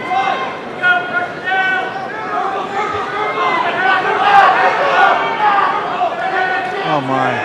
How about that? Oh my. 38 seconds left, third period. 5 minutes and 22 seconds. Trumbetti by fall. We'll take a break. We'll be back after this timeout. Winner by fall, the time, 5 minutes, 22 seconds. From St. Joseph's. Back at Brick Memorial High School with John Vogeding. I'm John Mondelli. We're at 125 pounds. Danny White of Peddie 100th career victory going up against Paul Gallipo of Parsippany Hills, the senior. And as we mentioned earlier, that was the 100th win for John Trumbetti, being recognized by the crowd. Now stands at 100 wins and 3 losses. Junior with 100 wins, only 3 losses. Remarkable career, placed twice in the States, first 2 years.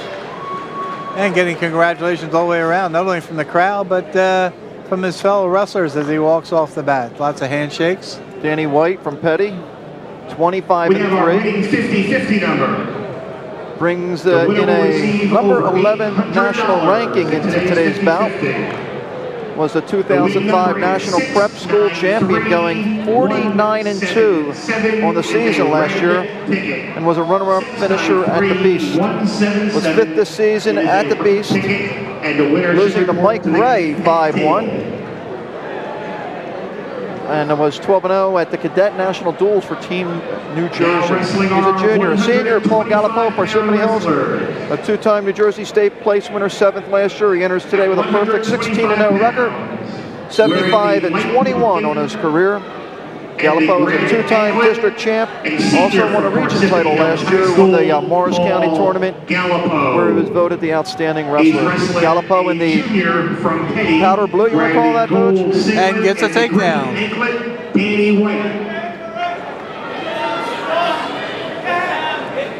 Danny White in the gold uniform out there. Gallipo with a quick 2-0 lead. Second wrestler from Peddie we've seen today.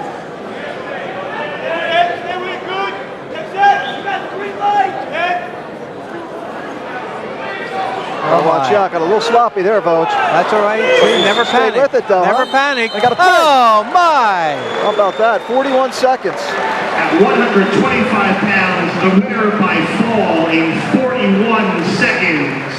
Oh, brother. Parsippany Hills High School, Paul Gallipo.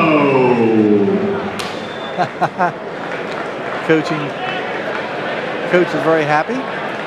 Of course, that won't affect seedings there, since Peddie's not in the NJSIAA. Right. High School. Well, here we go, Vogue. 130 pounds from Holy Cross, the senior, Chris Noddy. 21-2, 116-18 in his career. 3-time district champ, 2-time Region 7 champ. In 2004, was 3rd at the Beast, finished 5th in last year's state tournament. Also placed 6th in the tournament. Comes into the match with over 100 career wins. As I said, 116 in his career. His opponent, Dan Lopes, 19-4 from Ocean Township. He's the first wrestler in Ocean history to record over 100 wins. He did that earlier this month. He's 106 and 25 for his career. Won 36 matches last year. A District 22 championship and Region 6. 3rd. Took 5th at this year's Beast, reaching the semifinals. He signed a Division 1 contract, or Division 1 with Lock Haven. I don't want to say contract. No. Chris Noddy in the maroon and silver uniform. Lopes in the Ocean Township red, white, and blue.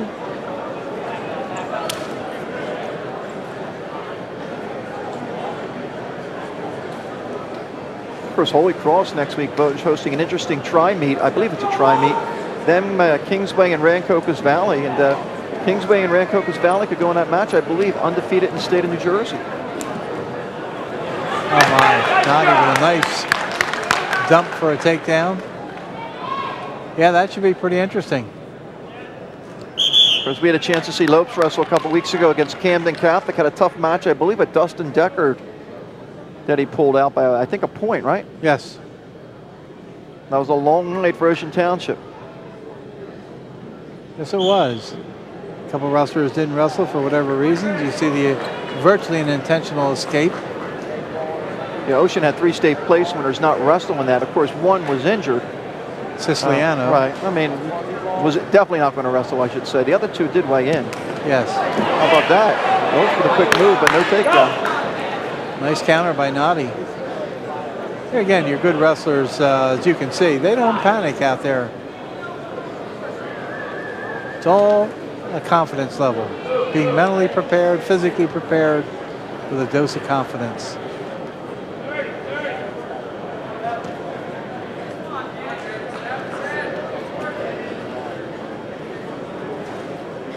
Noddy, and again, another one of those wrestlers who toils on a team that doesn't have a lot of support around him.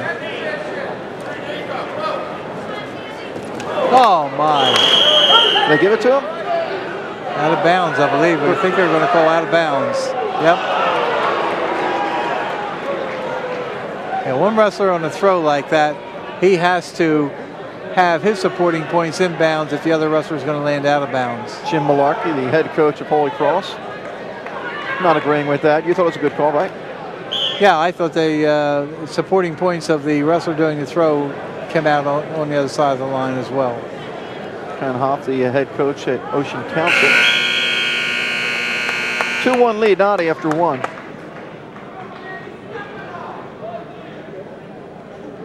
I think that Doug Parisi is also an assistant at Ocean Township. Pretty good wrestler in the old days with Lakewood High School. I'm going to rely on you with that, Vogeding. Noddy starting on the bottom in the second. Gets the escape. He's now up 3-1. Noddy ranked number 2 in the state behind Will Livingston of Kittatinny. And could well be a state final between Noddy and Livingston. Although wrestlers like Lopes will have a lot to say with that. And my dark horse coach at 130, John Menard of Kingsway. He gave Livingston all he could handle. I mean, sure, man, take away those penalty points, which I know they count. No, I think Menard will be somewhere in the mix at the end. Very capable of winning a district, placing in the regions, and placing in the state.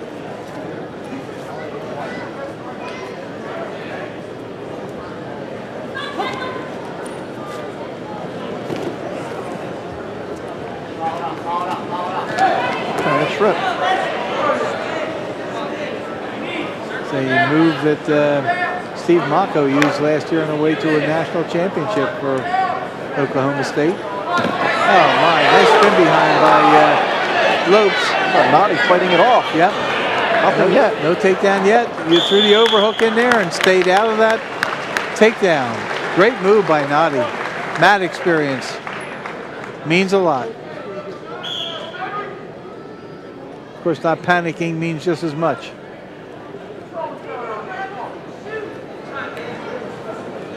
Let's go, Danny.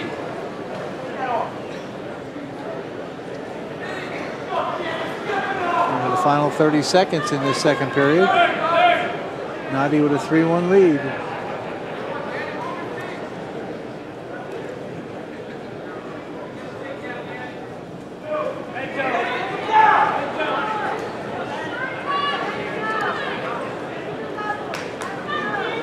Of course, Holy Cross High School, Vogeding and Delran, right on Route 130. had a state champion a couple years ago. That Adam Cooney, was he a 1 or 2-time state champion, but he was a state champ. Yep. Well, we head to the third, a 3-1 lead. Lopes starts on the bottom.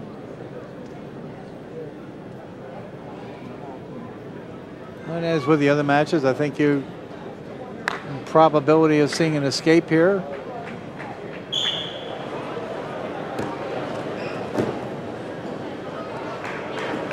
Nice first breakdown move by Noddy, though. He's not going to give it up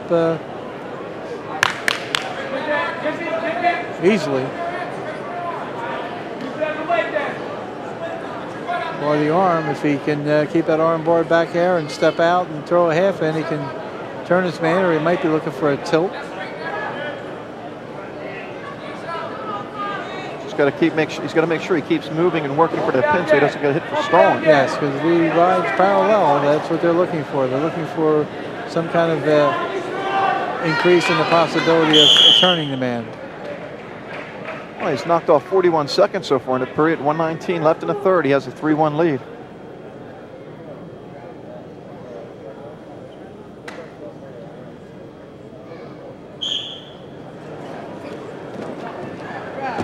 I don't know if you noticed that or not that time, but the officials are not delaying when that hand comes over to the belly button. If it's not up flat against it, doesn't mean make any difference. They're going to blow the whistle. I did notice that earlier, Butch. I think that's the way to go.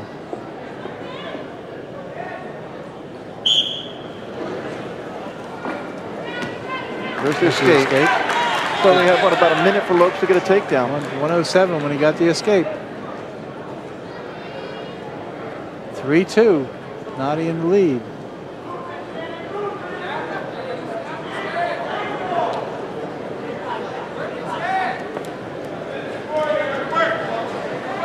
This is where experience pays off. You have a 1-point lead. What do you got to do to protect it?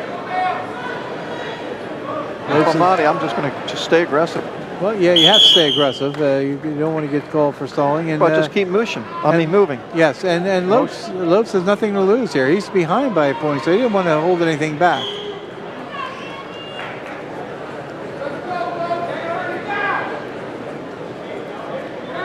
A terrible bit of difference whether you lose by 1 point or 3 points.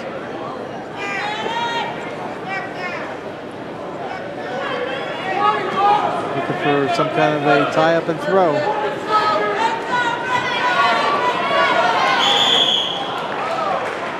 There again, he kept Noddy busy up top. Now with no stalls, Vogt, 14 seconds, you might see a circle. Sure. Look at that.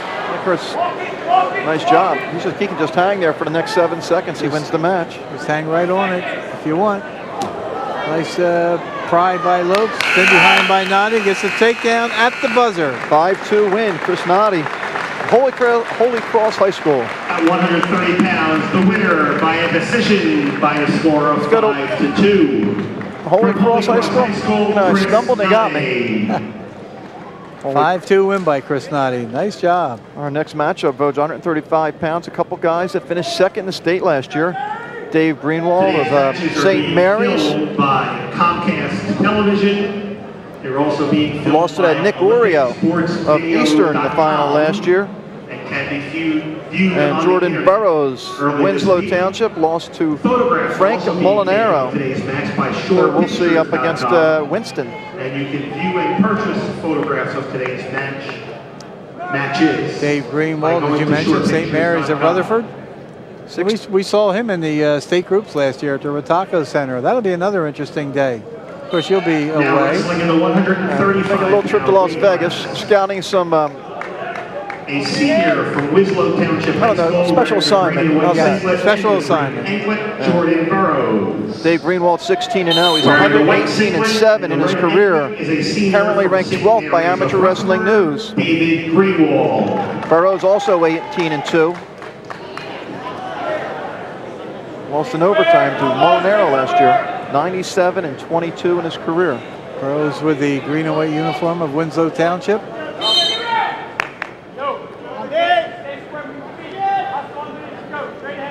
Two-time District 30 champ, last year's Region 8 champ, and the outstanding wrestler in that tournament was Burroughs. I'm not sure, but I think his losses may have both come in the Beast. Of course, Burroughs hit with a caution there by going just a tad before the whistle by referee Lou Del Monte. Oh, nice spin behind by Greenwald to get the initial 2 points on the takedown. Well, Greenwald's a 3-time New Jersey State Place winner, and he's a 3-time District and Region champ. That means a lot when you get to this level with 2 high-caliber wrestlers. Those multi-district and regional championships really pays off.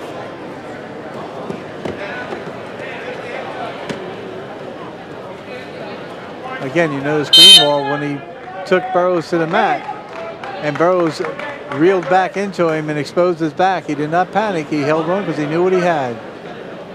He had control.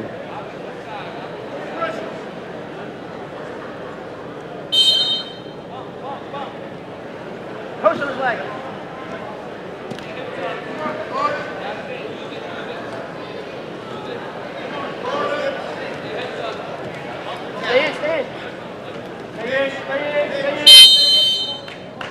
We go back to the center.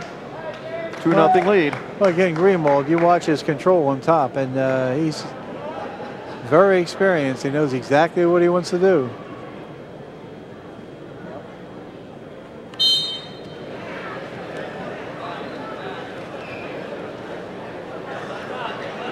Gannett has Greenwald as the #1 ranked wrestler at 135. They have Burroughs ranked 4th.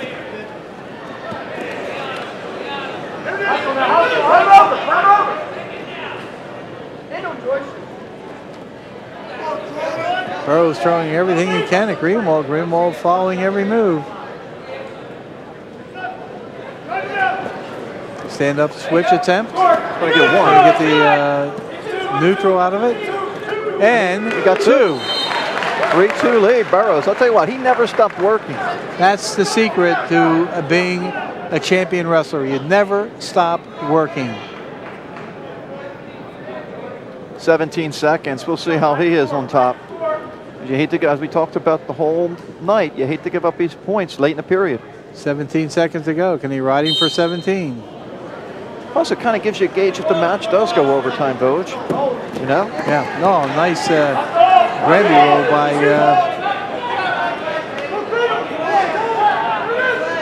Greenwald. And he's going to get a reversal out of this, I think. No, what we're going to say, we're going to discuss it. They gave him 2-point reversal. Or escape. He got it right at the buzzer. Got an escape. Oh, 1. Didn't have complete control.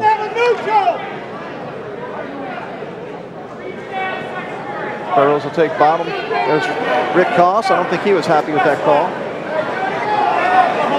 3-3 as we enter the second period.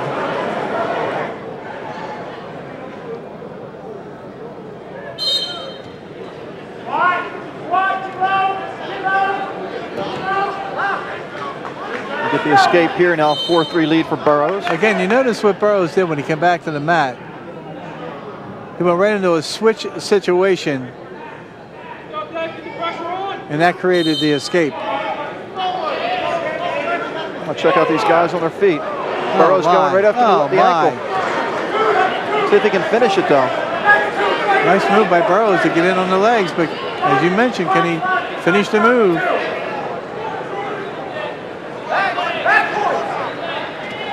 Oh my.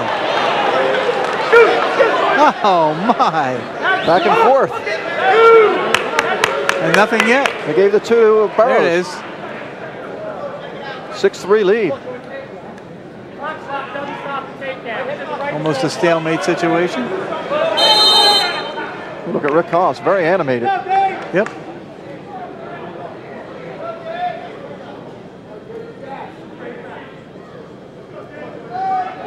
Well, Burroughs with a 6-3 lead. Now endurance comes into play now. Folks, you're reading my mind. I was going to talk about conditioning. In this gym, it's hot in here. Yeah, it's a little bit warm. And we're not out there rolling around for 6 minutes. Yeah. Get 2,500 people plus into a gymnasium of this size. It gets a little warm. Burroughs trying to get Greenwald on his back. Yep, and when Greenwald went into that roll situation, Burroughs never panicked.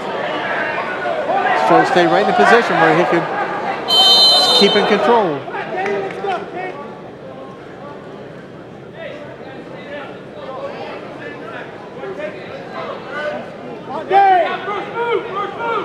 Burroughs looking a little fatigued. I was just going to say that. Looks like he has a cut over the eye too. That's bandaged up. Might be bothering him. Grabbing that ankle. Yep. Going to have an injury timeout. Going to have an injury timeout. So first injury timeout. Scott Weaver, head coach at St. Mary's. We're going to take a break. We'll be back. More action at 135 pounds after this timeout.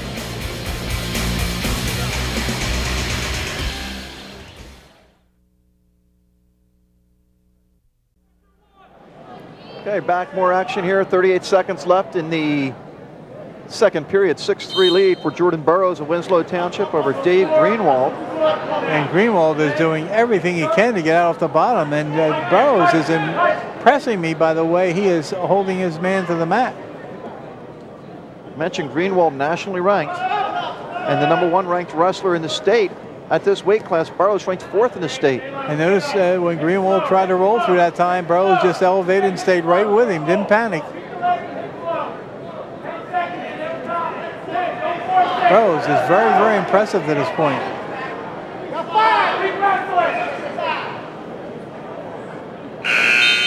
Okay, we head to the third period. Burroughs with the 6-3 lead. Greenwald should be down this period.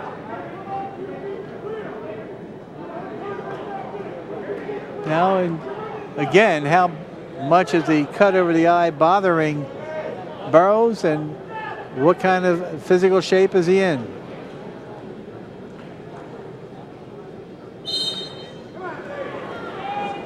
Always Greenwald on the bottom to start the third. Yep, he tried to stand up, and Burroughs missed the ankle, but drove right into him and knocked him back to the mat.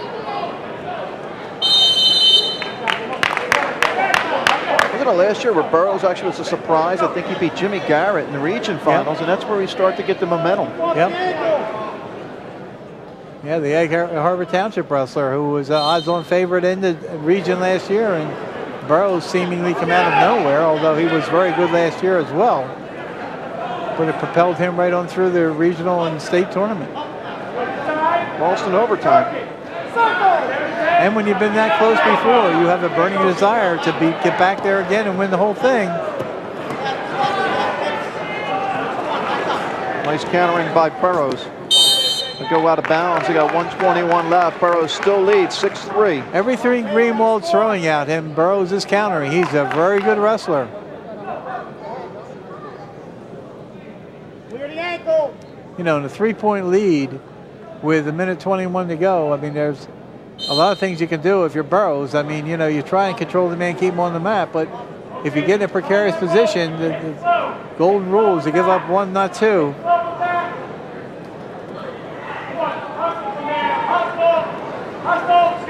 The advantage Burroughs has, though, he's got a 3-point lead. Yes.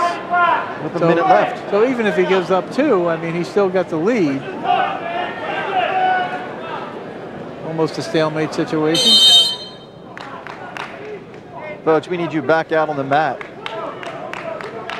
As the stalemate is called.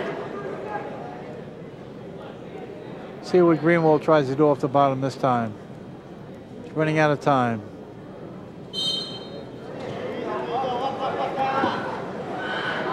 Notice again as he goes into that stand-up, Burroughs grabs that far ankle. So a little scouting report for Region 8 on Burroughs, huh, Coach? Well, he's wrestling very well. You can scout him all you want, but if he continues to wrestle like that, it's going to take a supreme effort to beat him. Again, Greenwald came ever so close to getting out that time. Burroughs did not give up, stayed right with him, even though there was a minor bit of separation. He stayed right with him as they went out of bounds and was able to stay in control. Just the fact to be on top that long without being hit for a stall warning shows you how good you're on top. Right, and you know, and Greenwald has come within an instant here of 2 or 3 times getting out, and Burroughs just refuses to give up any points. 10 seconds to go in the match. Burroughs in control. And Vogt, this is one of those matches where it's going to affect the seeding. Oh, yes. Because Greenwald was ranked #1. I mean, he's a state place winner. I mean, they both finished second last year. So this match, this result, will affect seeding when it comes to the state tournament, probably. Absolutely. And Burroughs is a hurting pup out there.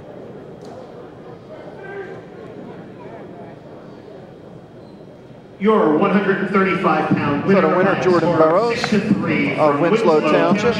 Move now to 140 pounds.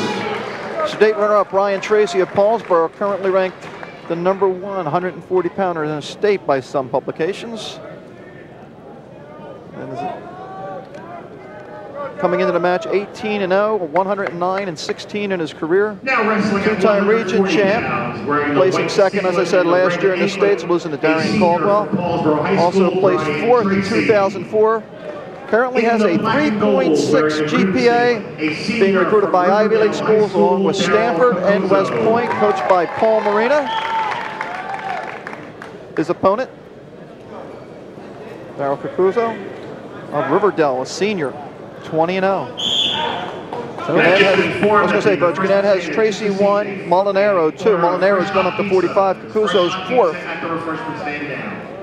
116-13 in his career. A 3-time region, 2-time place winner, 3-time district champ, 3-time district champ, 3-time region 2 place winner. We'll get that right. Last year finished 5th after losing to eventual state champ Nick Oreo. Out of Eastern High School. Now at the Citadel. And as you mentioned, both wrestlers are unbeaten, so something has to give here.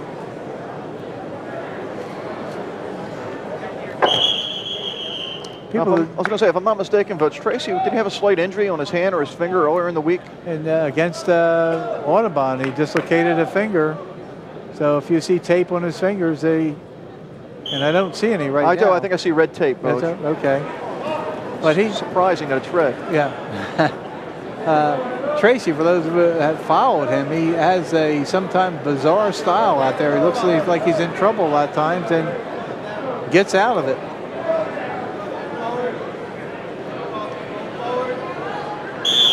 Stalemate.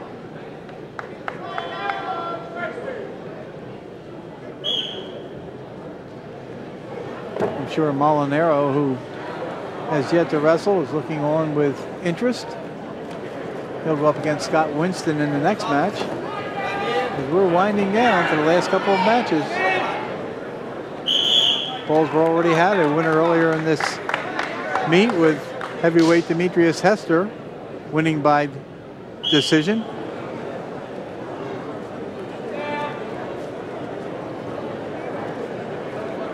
Tracy, along with Hester, wrestled in the Absegami dual meet yesterday, had a big pin.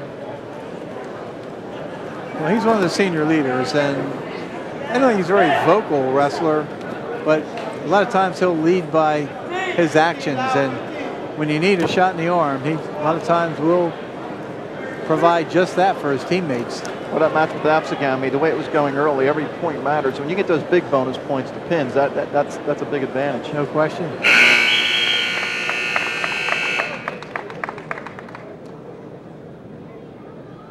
Cacuzo's choice, he'll take bottom.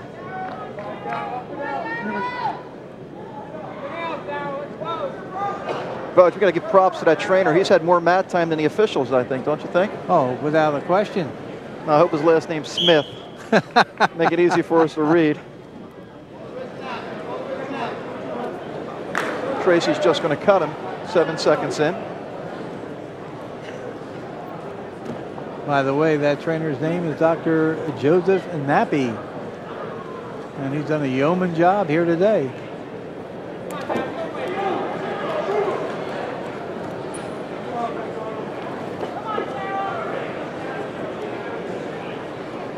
Still waiting for a first takedown in this match. 1-0 just to escape here in the second.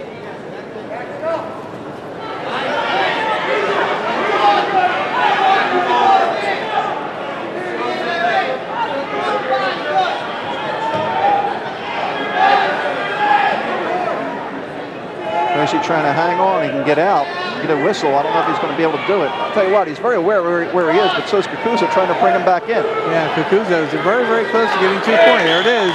And he has a 3-0 lead.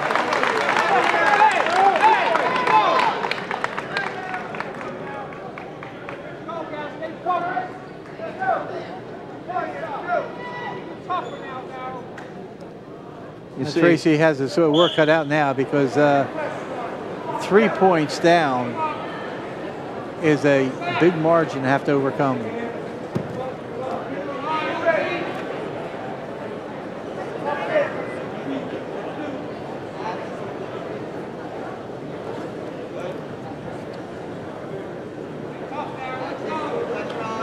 Kakuza riding very tough on top. Tracy kicks out, gets the escape. 3-1.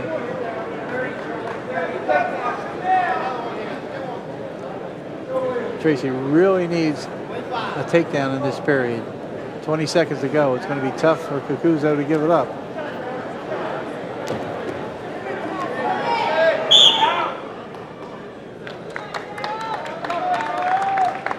We go back to the center with 15 seconds left. Mike Toto, the head coach for Riverdale. Dean Duke of Paul Moraine in the corner for Paulsboro.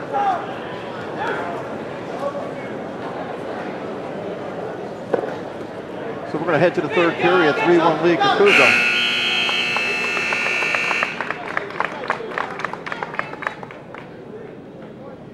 There we see the coaches from Riverdale.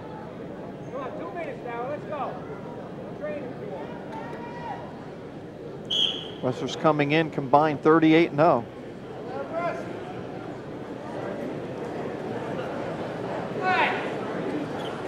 Well, again, showing the caliber of competition in the state. You got a stalling warning on Kakuza. I think he's going to cut him loose now.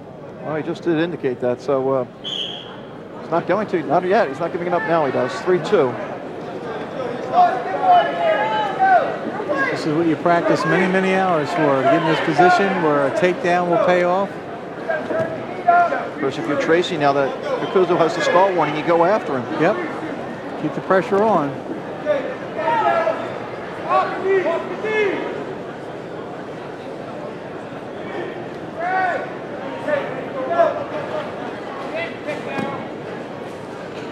Kakuza has to have the confidence having the only takedown in this match, though. No question. Tracy taking a couple shots. He's far out. No points there. 1:08 to go in the match. Tracy trying to think of what will work to take Kakuza down.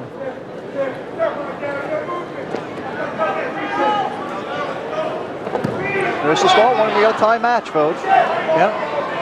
3-3. Now Tracy trying to get on the takedown. Talk about that unorthodox style. There it is, right there. Not yet. Kakuza's got the leg. I mean the unorthodox style. Oh, the unorthodox style. Now he's got the leg in. And the takedown and some back points. Oh my. So Tracy now with a 7-3 lead came into the period trailing 3-1. And with 30 seconds left has the lead. He's just got to hang on. A stalemate situation there.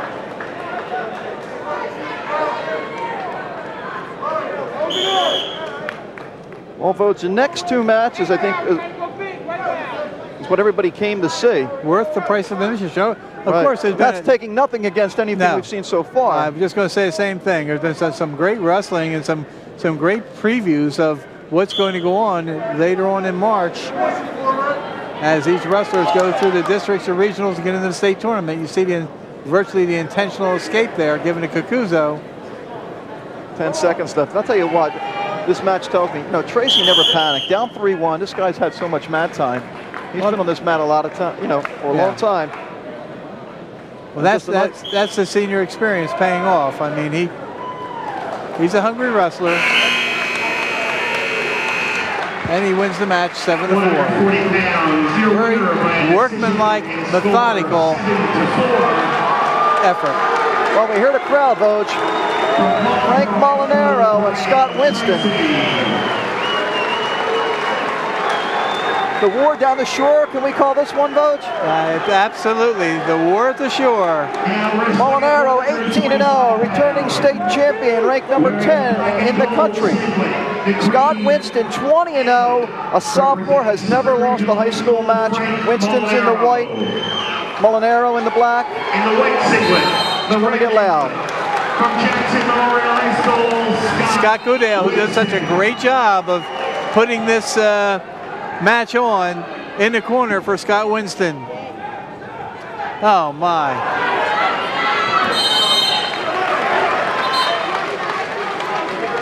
Got to give Molinaro a lot of credit. Molinaro wrestled 125 last year, 145 pounds in this match. Probably go 140 in the state tournament. Winston, we said injury, season cut short by injury last year. He's 41-0 in his career. And of course, looking on interested in this match very much are Paul Marina and Dean Duca, the coaches of Brian Tracy and Brian Tracy himself, because he'll see Molinaro down the road.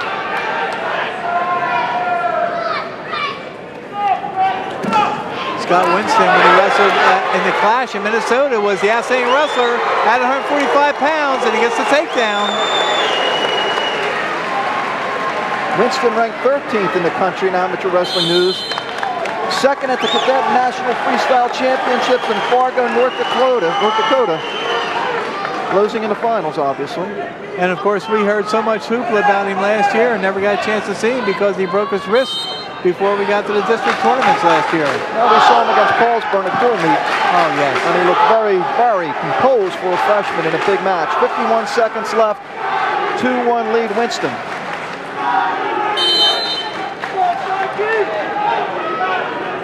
Well, like I say, when you go to the Clash in Minnesota and you wrestle some of the top teams in the country, including Sandberg of Illinois, Carl Sandberg, and you come out there as the outstanding wrestler of the 145-pound weight class, that means he had to be impressive. And beat a kid who was ranked higher than him. Yep.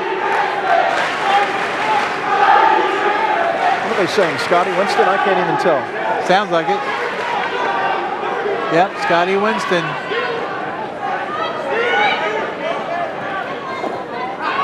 Trying to get another takedown. Nice job by Molinaro. Winston banging the mat.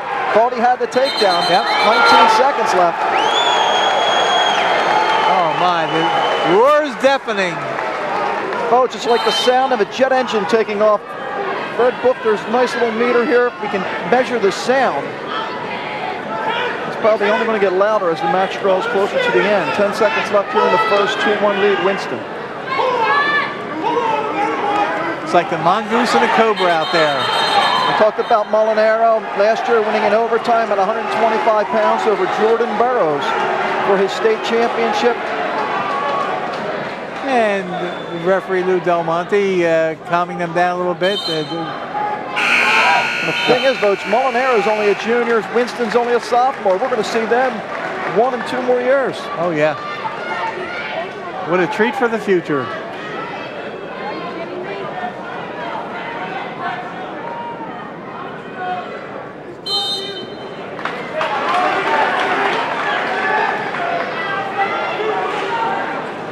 Winston stalking.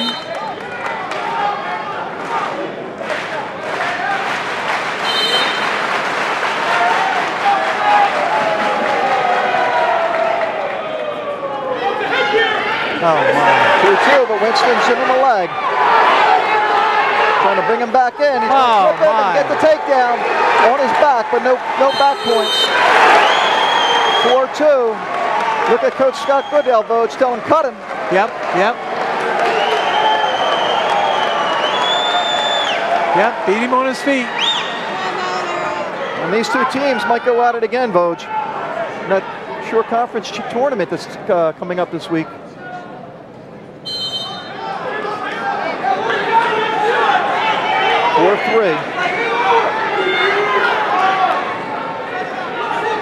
Well, the brain press of Paulsboro in the front row to our right.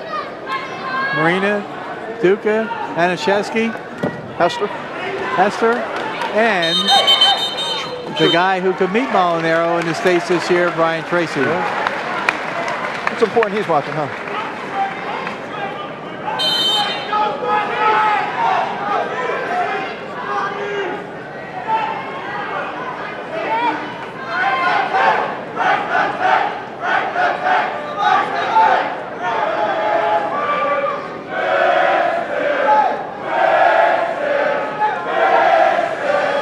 Wow. The people into it or what? Yeah. Reminds me of a basketball game in Gloucester County, Vogt. The crowd, the noise. Well, you got me there. I'm taking a shot.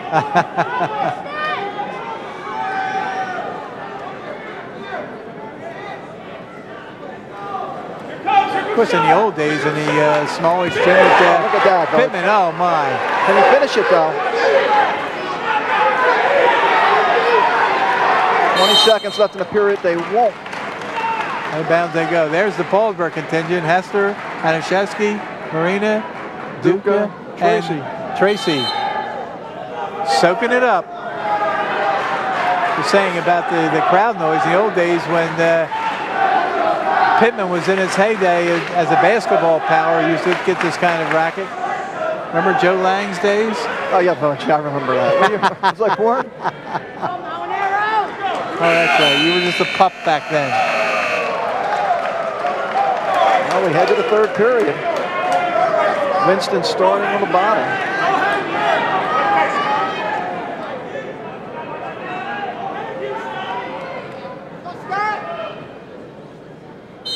I got to have a caution on top there. And there is. Like a lot of young wrestlers, Winston's one of those guys we heard when he was in 8th grade, heard about.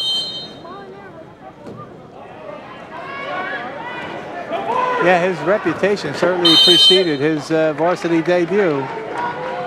And I don't think he's been any disappointment to anyone since.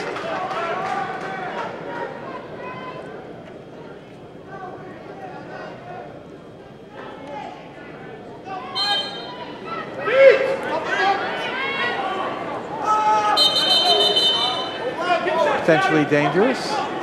Now, look, Vogt, the Gannett has Molinaro ranked number 1 at 140. Kakuza was 2. Tracy was 3. That'll change.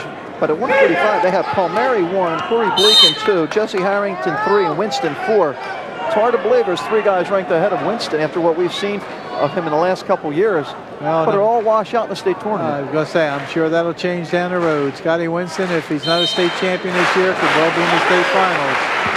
He's very impressive.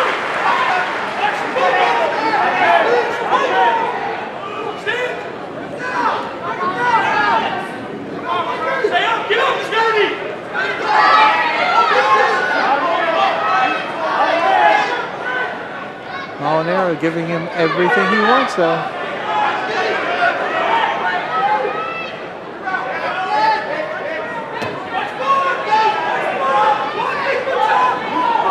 Having trouble getting out. Molinaro is very strong. Yes, I think the fact that Molinaro is so good is hampering what Winston shows off coming off the bottom.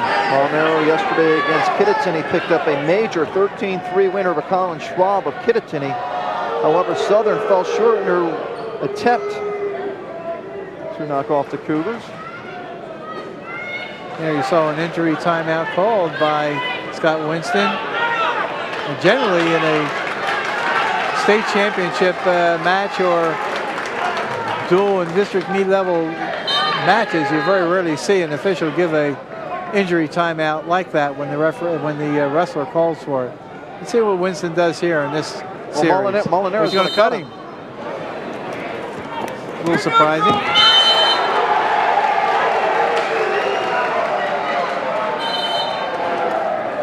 Molinaro going right after him, and that's what you have to do. Well, without doubt. Molinaro has nothing to lose going up a weight class. Yeah, and a 5-3 match at this point. What's the difference again if he loses 7-3 or 5-3? Got 54 seconds left. You have to get the takedown. John Stout, the head coach at Southern Regional. Put a wrestler in his own right. Well, folks, the debate's going to continue for the next few weeks about Jackson or Camden Catholic being the #1 team in New Jersey. Will we ever see a tournament of champions in your mind? No. Especially with what's going on through 2012, and that's the whole season being moved up a week. Good point. See what Winston can do here. Neither wrestler panicking.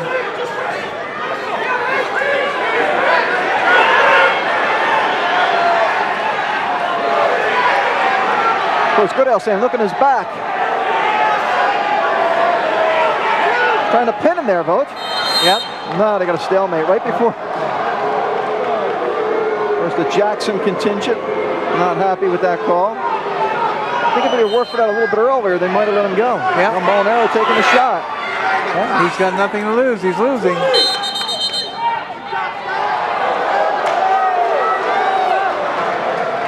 Five-3 lead for Winston. Winston just goes in on the leg. He can just hold it there. Yep.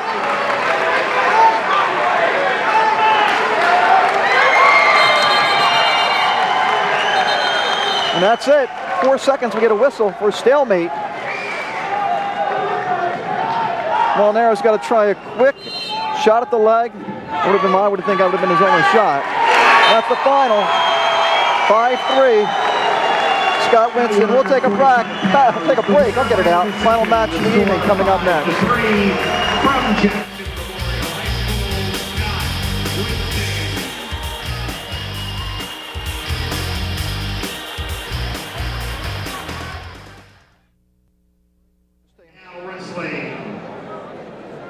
Back at Brick Memorial High School, 152 pounds. Darrion Caldwell, two-time state champion, a senior from Rahway. He is the first four-time All-Star participant. Let me get this out. His opponent is a senior from Rahway High School wearing the black singlet. Jumping up on votes, 5 weight classes and trying to win his 3rd state title. Currently ranked 7th in the nation. Placed 4th last year in the Summer Nationals. Already signed with North Carolina State. 14 pins shy, by the way, of breaking Pat Lynch's record of 101 pins in a career.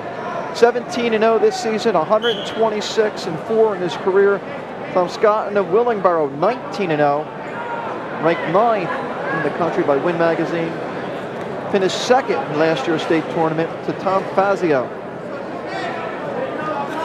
And I believe Voce signed a commitment with North Carolina. One of those ACC schools the other day. I believe that's what we've heard, yes. 115-11 coming in today's match.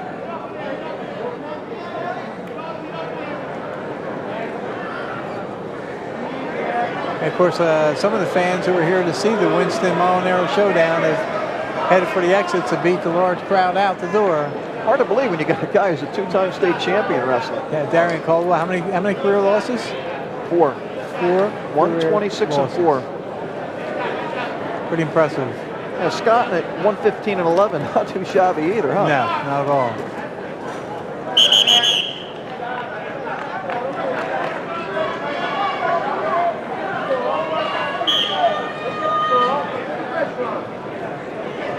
And Gannett, by the way, Vogue has Scotton ranked 1st in his weight class, Nick Weaver of Central 2nd, and Darrion Caldwell 3rd, all by Phil Black and John Mangini at Hillsborough. It's hard to believe, too. Yeah. Well, that could all change here. Nice job. Hard to score points on Caldwell. Yep. Last year beat Brian Tracy in the state finals.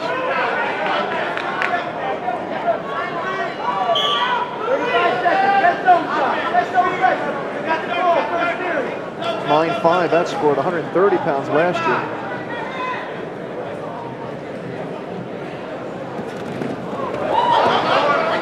Oh, my. There's a stall warning against Scott. Yep.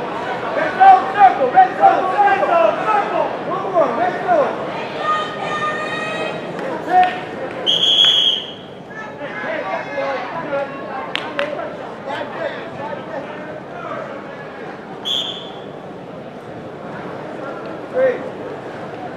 Darrion Caldwell looks big for a 52-pounder. I believe he was a quarterback on the football team, if I'm not mistaken, Vogue. Of course, his teammate Ryan Wilson of Rahway was a state champion last year at 112 pounds.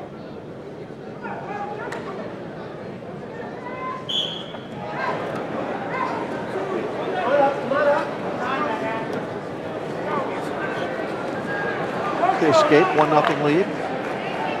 Caldwell.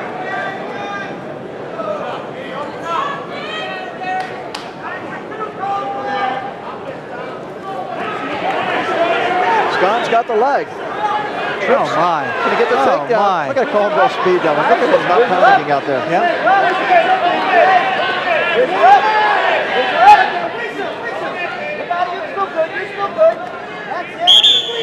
Nice job by Caldwell.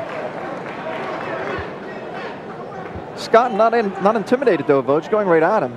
Not intimidated one bit. Of course, he took a shot in the stomach that time when Caldwell was trying to kick out of bounds. Would all Brick Memorial wrestlers please report that side? J.C. Martin, the head coach at Willingboro. Wrestlers, please report to that side. Thank you. Like you mentioned, Vogt, earlier, not a whole lot of dual meet when you're talking about Noddy. I mean, same thing with the Willingboro program. Yes. So it says a lot about a kid who's got this kind of record. And the team doesn't have a whole lot of success. And you just wonder what the future of the athletic programs are at Willingboro. They're in deep financial trouble there as a district, and already looks like they're cutting back their spring sports. And of course, Willingboro for years and years, one of the top track and field teams in the country. Led by Carl Lewis and his sister. Yep. They put that program on the map.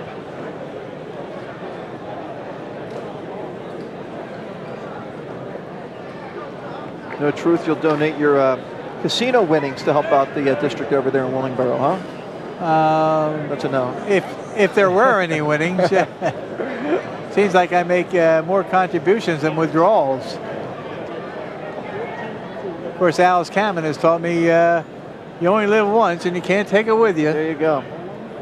You can give it away to your partner. Well, you got some kids too, Vogt. You can live with them. Betty Vogt needs it also. Here we go. 1:20 left in the second, 1-0 lead for Caldwell. Two-time state champion against a state runner-up last year, Scott.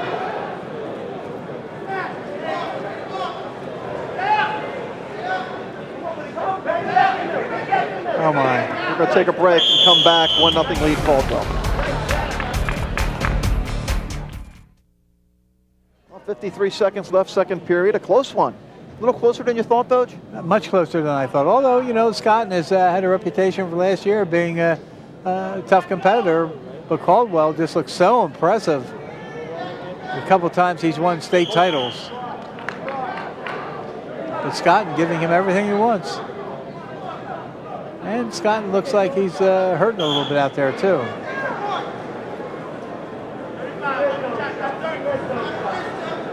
He's already taken an injury timeout, so if he takes another injury timeout, right, you could have to. Caldwell will get the choice of positions. Well, Caldwell spins behind. He's got to take him to the mat. Lifts, trips, holds on, got the takedown. Well, he has a 3-0 lead with 12 seconds left.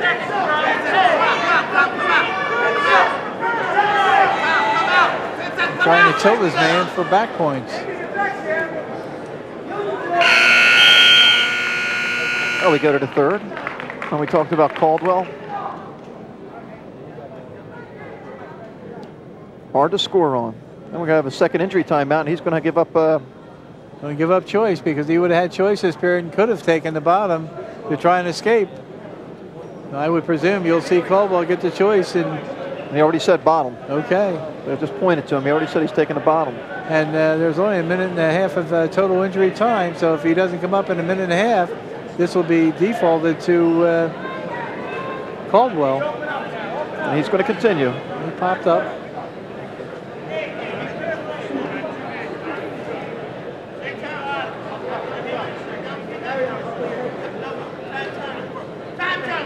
We'll see if he just cuts him loose here, Vogt, or tries to do something from the top.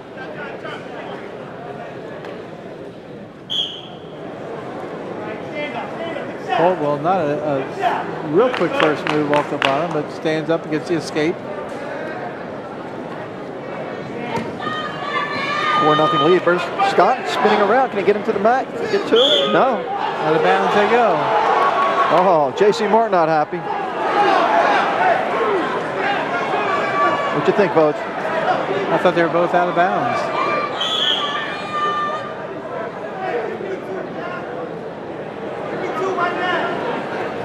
Passion. Yes. The sport permeates with it.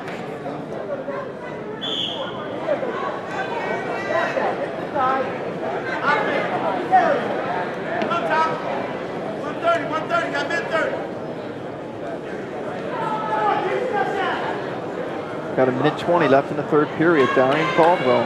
Again, very well could be a preview of the state finals, so maybe Caldwell doesn't want to show too much of his repertoire here. It's like the Chicago Blackhawks. I guess they're the Chiefs, I guess, huh, Rollway? Rollway Chiefs, it must be. This are the Rollway Blackhawks. Yeah. I'm going to tell you what, that's up there with Kingsway's Dragon as the best logo I see in sports, mascot. Scotton tries to get it again. He gets the leg. Yeah, Darrion Caldwell not afraid when a guy gets in on a single leg like that, not afraid to spin. A lot of wrestlers are afraid that there could be a knee injury come out of that. But Caldwell very confident on his feet.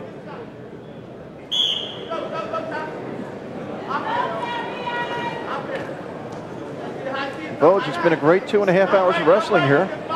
Well, you've seen some of the best in the state. You've seen undefeated wrestlers lose. And quite possibly a preview of a lot of state championship finals. And we've had 5 winners from South Jersey tonight. Jones, 189 from Region 8. Hester, heavyweight from Region 8. Noddy from Region 7. Burroughs from Region 8. Tracy from Region 8. So Region 8, nice showing. Nice showing. And Bonitatis of Cherry Hill East loses a 5-2 decision. Corcoran loses in overtime. Bushby lost a tight 1-5-3. And of course, Scott just going against a beast and a 2-time state champion. No question. Trailing 4-0 right here in the third with 20 seconds 20 left. seconds to go. So I don't think there's any doubt that Darrion Caldwell is going to win this bout. Well, as we wind down to the final 20 seconds, Village, once again, let's thank our crew, because this is the second time in the last couple of weeks they made this trip down to the shore area. We did the Jackson-Paulsboro dual meet, and it seems to rain every time we make this trip, but they did a great job. Thank everybody in the truck. And the camera people have done a superb job. Right, and also thanks to Scott Goodale from the Jackson and everybody that helped put this wrestling match on. A great job. The crowd starts to cheer, stand. The match is over. Final score, Darrion Caldwell with a 4-0 win over Tom Scott. Your winner today. For John Vogeding and the entire crew, I'm John Mondelli. We'll see you next time right here on Channel 5. On behalf of the New Jersey Wrestling Coaches Association, special thanks go out to Mr. Bruno, the athletic director here at Bergen and also Mr. Scott Goodale, the lead director. I'd like everybody for their attendance and support here tonight. All funds raised today go towards the Ann Gallorenzo